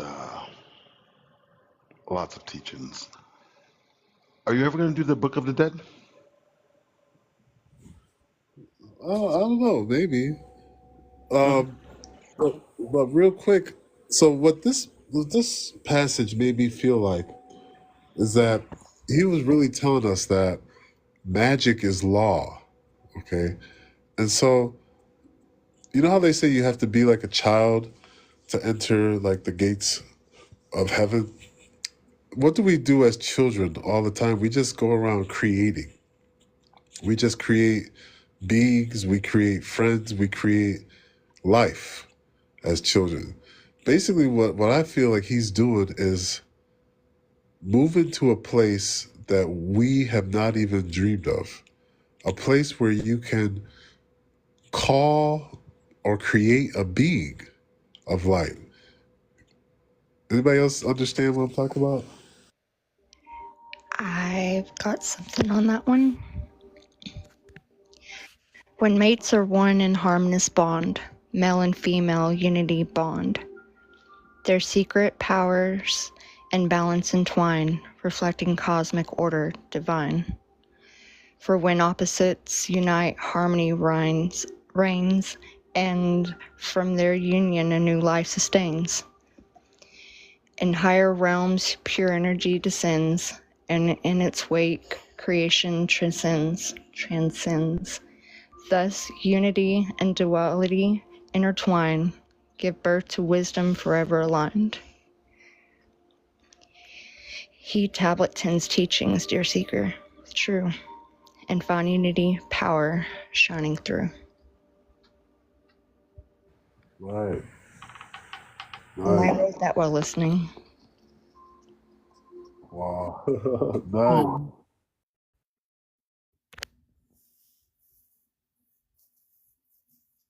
Eric, did you have something you want to say? No, I was just going to say that was just beautiful right there. I mean, she's talking about basically just the balancing of the masculine and feminine, and keeping that balance and harmony. That was beautiful.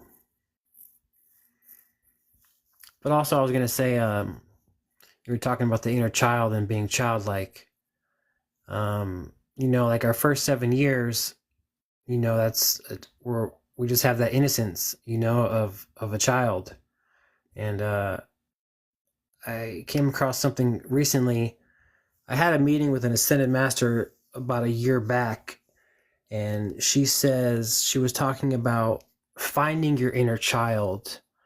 And when you really find that inner child and harness it, it basically becomes the sacred inner child. And the sacred inner child is your child of the higher self. And I just went over this interview because I have it recorded, and I just listened to it the other day, and it just really stuck with me. So I just wanted to bring that up. Right, right.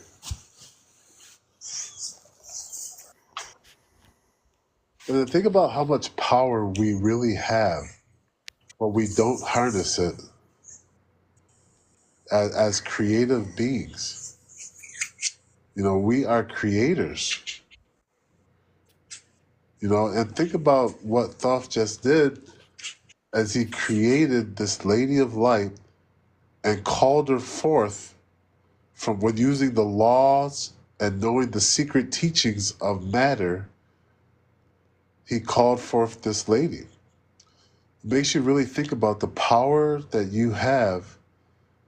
It makes you wonder and think of things that you never thought of before. You know? Has anyone ever done like a Zen Uru like meditation, like, and see what that does, or if that does something with that word in a meditation? Yeah, I did. Um, uh, and I was practicing it for a few weeks while I was laying down. And Mm-hmm. I ended up having an out of body experience where I woke up in my childhood house and I said it one more time, Zin Uru. And then, Stop it. yes, yes, yes. Wow. And you're talking about being a child, and you just said that you did a meditation with Zen Uru and you woke up in your childhood home. Like, that's crazy. That's awesome. Yeah, and then I proceeded to have an experience where I had to battle some beings that were um, robbing me on the astral plane. And yes, yes. It sounds like the tablet he was just talking about, like, wow. Yep, and I defeated them. Yes, sir. How did you defeat them? Well, this is what happened. So I woke up in my childhood house. I said Zen Uru one last time, and I was conscious in this house. I had always had a fear that someone was breaking into my house when I first started to leave the body, and I would manifest that from the sleep paralysis. So while I woke up in my childhood house, I thought I heard someone upstairs. I went and checked, and no one was there. But as I walked back downstairs and turned left and walked into the kitchen, I stopped and looked out the kitchen window and saw these beings or people who were from the hood, and they were going through my car that I actually like had at the point when I had this dream. And as I was staring at them conscious, I recognized them.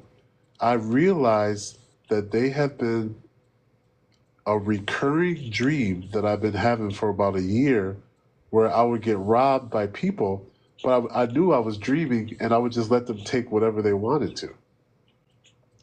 So I realized that these dudes been robbing me for a long time. So I ran outside and I said, "What are you guys doing?" And they're like, "What you think we doing? We robbing you." And they're like, "Oh man, he ain't got nothing, y'all. Let's go, let's go." And as they went to drive away, I said, "No." I said, "No." I jumped on my house, and I was on my house looking outward like Spider-Man. And I turned myself into a missile. I was stuck to the house, turning myself into a missile. Next thing you know, I went flying into the air, and then I went down and I could see them, and I heard beep, beep, beep, beep, beep, beep, beep, beep, beep, boom! Blew up the car, and we started fighting. So I took care of the lower dark beings, and then these higher, their bosses, I couldn't touch them with my hands. They wouldn't be hurt. They were like made of plastic or something. And they said, "Yeah, you can't touch us. What you gonna do now?" So I vibrated my hands like the Flash, put them together, and I thrusted it into one of them, and I ripped him apart. And when he ripped apart the limbs at the end of the limbs where the arm went flying, it was a darkness with a green grid pattern. And then the other leaders looked at each other and ran. So then I woke up and I was like, wow, I can't believe I just defeated these guys. I'm feeling good, right? That next day, while I was awake, all of a sudden I get attacked through financial institutions. Your gas is about to get turned off. Your insurance is about to get canceled. All these things came at one time and tried to take away that feeling of victory. And I realized that it was them. And I said, no, you're not going to steal this feeling from me. I said, no. And I kept my vibration in the light. I kept my feelings of love. I didn't let it bother me. And then the next day, a check came from in the mail out of nowhere for $1,000, and that's it. Wow, dude. Like, so you just basically live the embodiment of that story of that tablet, kind of, I'd say. Right, right, and that's not the first time that I've had like out of my experience by practicing the Emerald tablets. I've had about 2 or 3 experiences from these tablets because I've been traveling out of my body for a long time consciously, and then when I started reading these tablets, I never knew that Thoth was the same thing. He was leaving his body. So Mm-hmm. so one of the other things that he mentioned is years before I came upon the Emerald Tablets, I had an experience where I appeared conscious out of my body on the street during the day. And in my mind, someone said, "This is the dim dimension." I went through this experience where I had to fight the keeper of this dimension.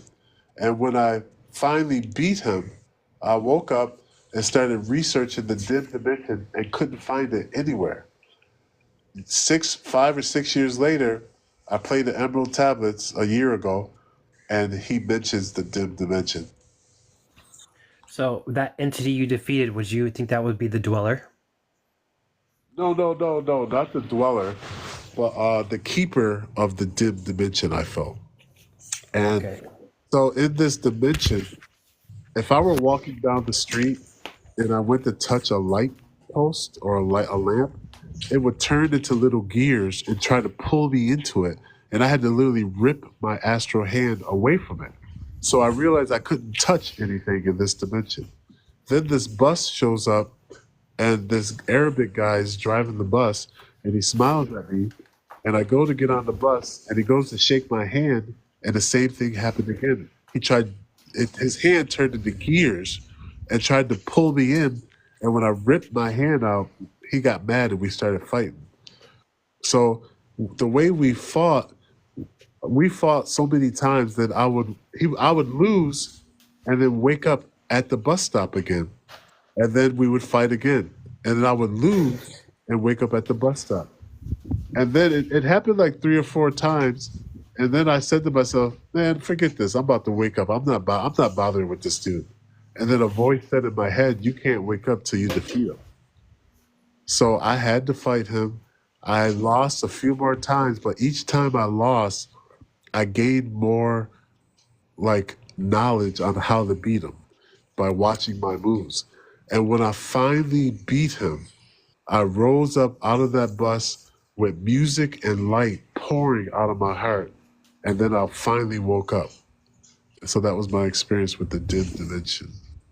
That's fucking really cool. What would you think happened if you wouldn't pull your hand out and you got sucked into those gears? I don't even dwell on it, bro. I don't even dwell on it.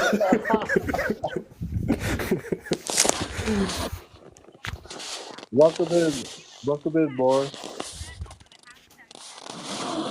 You there? Hello? All right. More? All right. So yeah, so yeah, y'all, this is our conclusion.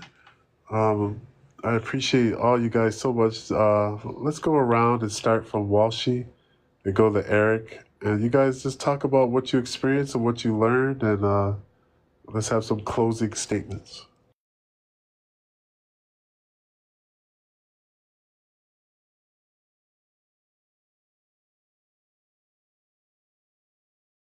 Sup, Walshy, you there?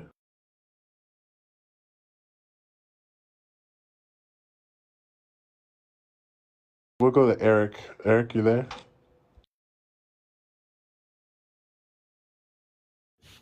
Yeah, I'm here.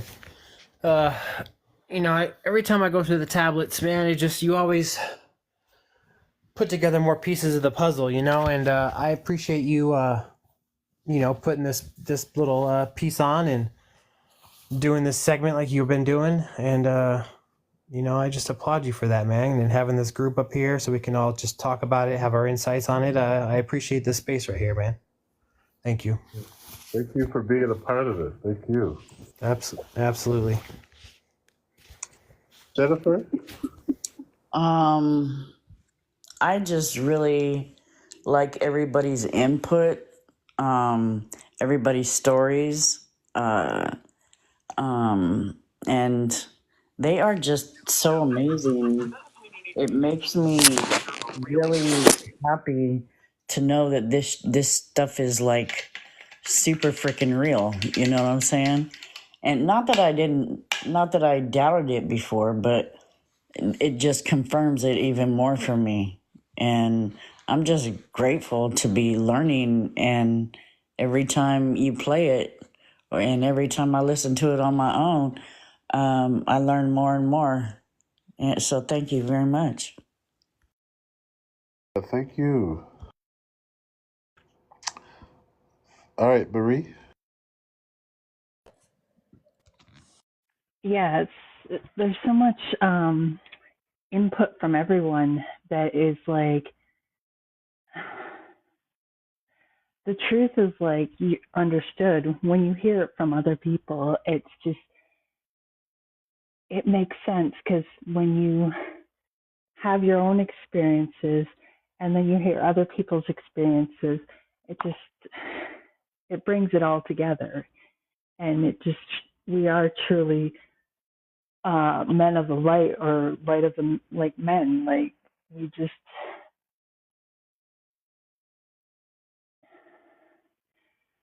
there was something I wanted to say and it's like right at the tip of my tongue and I can't even think about it. But no, there's just I love hearing everybody else's input. It's just there's so much in these tablets and every time you hear them, there's always something that comes out of it that it's like, oh, you see it or hear it from a different perspective. And it's like that childlike mind.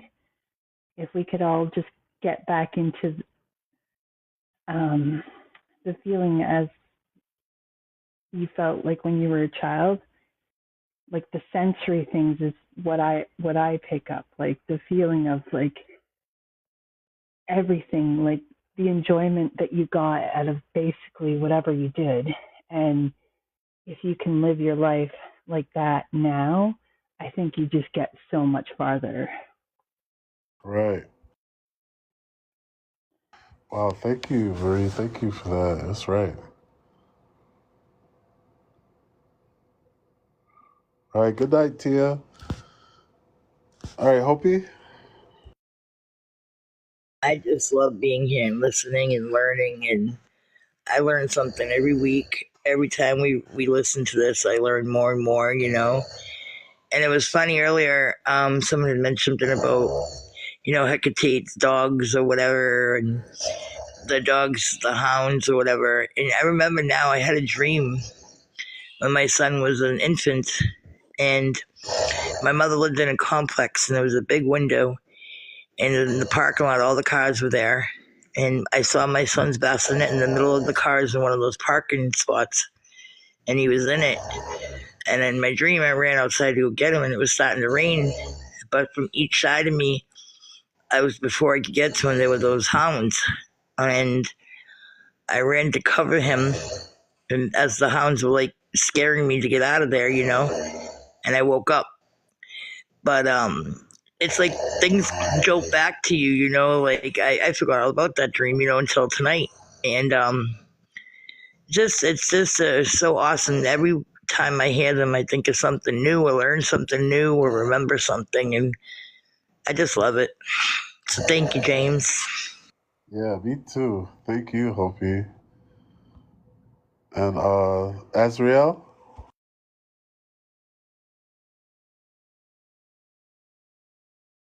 Hello. I definitely think, this is something that definitely needs to be shared. Not just one time, but as much as you allow yourself to share here, James.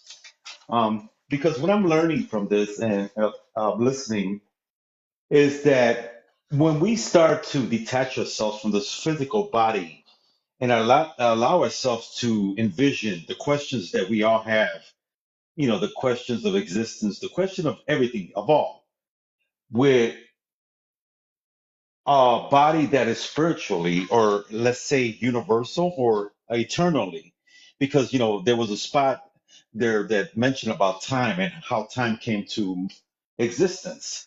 So when we look at things in a different perspective, allow ourselves to look at not through our physical being, but allow ourselves to be collected with everything and all that exists, which is the universe, time, everything internally. It gives us a great perspective of everything because we have the answers, and the answers come once we allow ourselves in the thought, as Toth says, in the thought, allowing ourselves these thoughts, the frequencies, the energy becomes just like the DNA. It's all just showing up to us. So everything that we speak, everything that we allow ourselves is truth itself. But it's only the matter of the existence of the question that becomes the timeless answer to it all, if that even makes sense. Because I'm seeing things in a different perspective where um, it's more than just what we're listening to. It's the thoughts that come to, when we're thinking and listening to it. It's the truthfulness. It's kind of hard to explain it, but it's allowing ourselves to free our mind from the body. If and that's what I'm getting from this is freeing the concept that don't limit ourselves to just the body.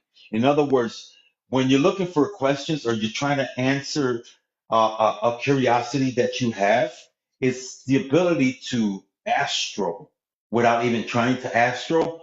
Because as long as we have that thought, we're already astral projecting. We're already looking for the answers, and the answers are around us once we can accept it. That we attach ourselves from the body, we can grasp it. It's I'm not. I don't want to say it's a rabbit hole, but what I'm understanding it is that we have the answers to everything. In the existence of us just thinking about it, is we're already answering it. If that makes sense. Right.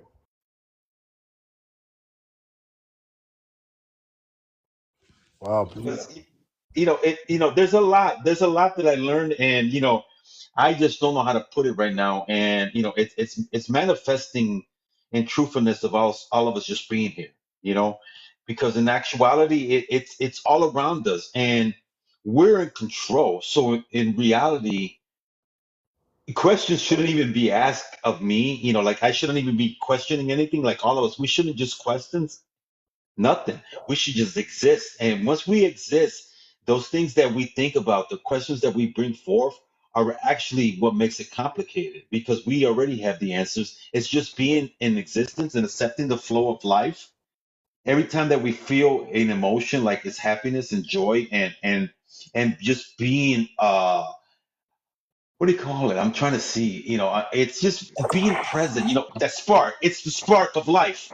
It's deep, man. It's so freaking deep. Yeah, that's man, very well put. Thank you, Eric, for supporting the live. Thank you guys for achieving the goal. It's good stuff, y'all. What I love too, James, is that Quantum Rabbit. He's been in here before. Um, he's also doing the tablets, but he's doing it in a different way than you. And for like the newer people who haven't really heard it before, and I think it's wonderful that they're getting out there. You know what I mean?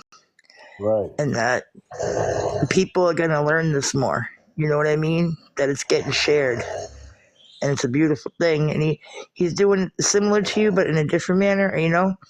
But like he was saying the other day, he wants to reach those who are new and don't know, and like us, we've been dealing with the tablets for a little bit now. We're not like seasoned veterans, but we know a little bit. But there's those who don't, and they're just coming into it. And I think it's amazing that there's more than just us doing it. Right.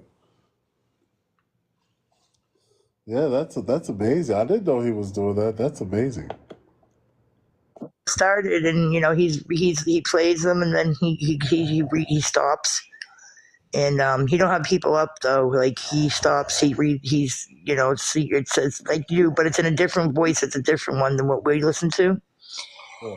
And then he'll stop and he'll explain in his opinion or whatever, and then he'll start it again.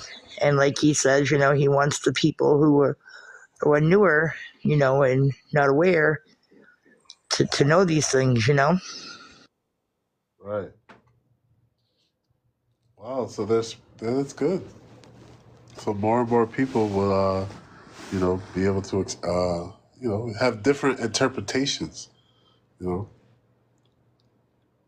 And then we can all come together and share our opinions in different ways.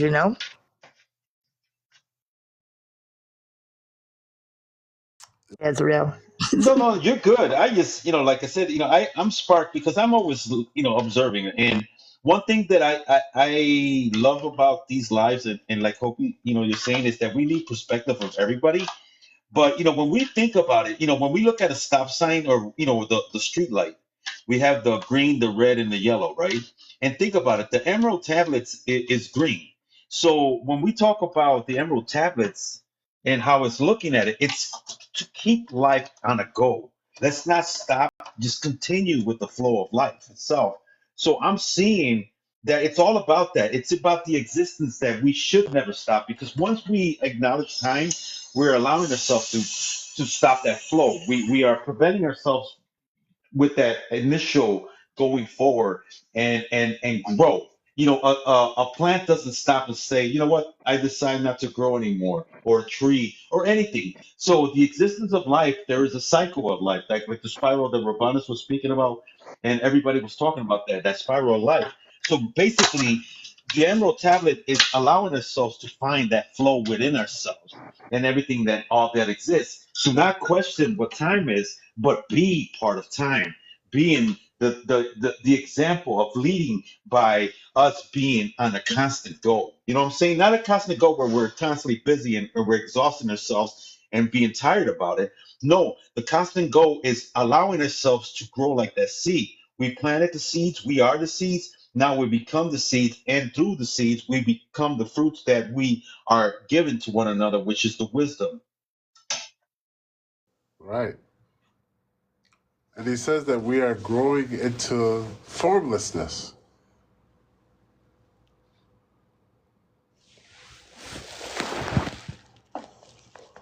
Which to me is like pure energy, you know? Can I ask, what does ashe mean? Shay is like as is, so shall it be. You know, Oh, it's okay. simple. It's so shall it be done. You know, so it's I agree. It is what it is. Type of, you know. All right, cool. Thank you. All right, you guys, I'm going to end the live so I can record this and put it on YouTube. And thank you all so much. This was great to share wisdom with all of you guys. And all you guys' wisdom shines so bright. So thank you all for being here today. Thank you for bringing your light. All right, y'all, I will return. Thank you. Love you, James. Love you, everyone. I love you, everyone, also. All right, have a good night, Thank everyone. you. Love you guys.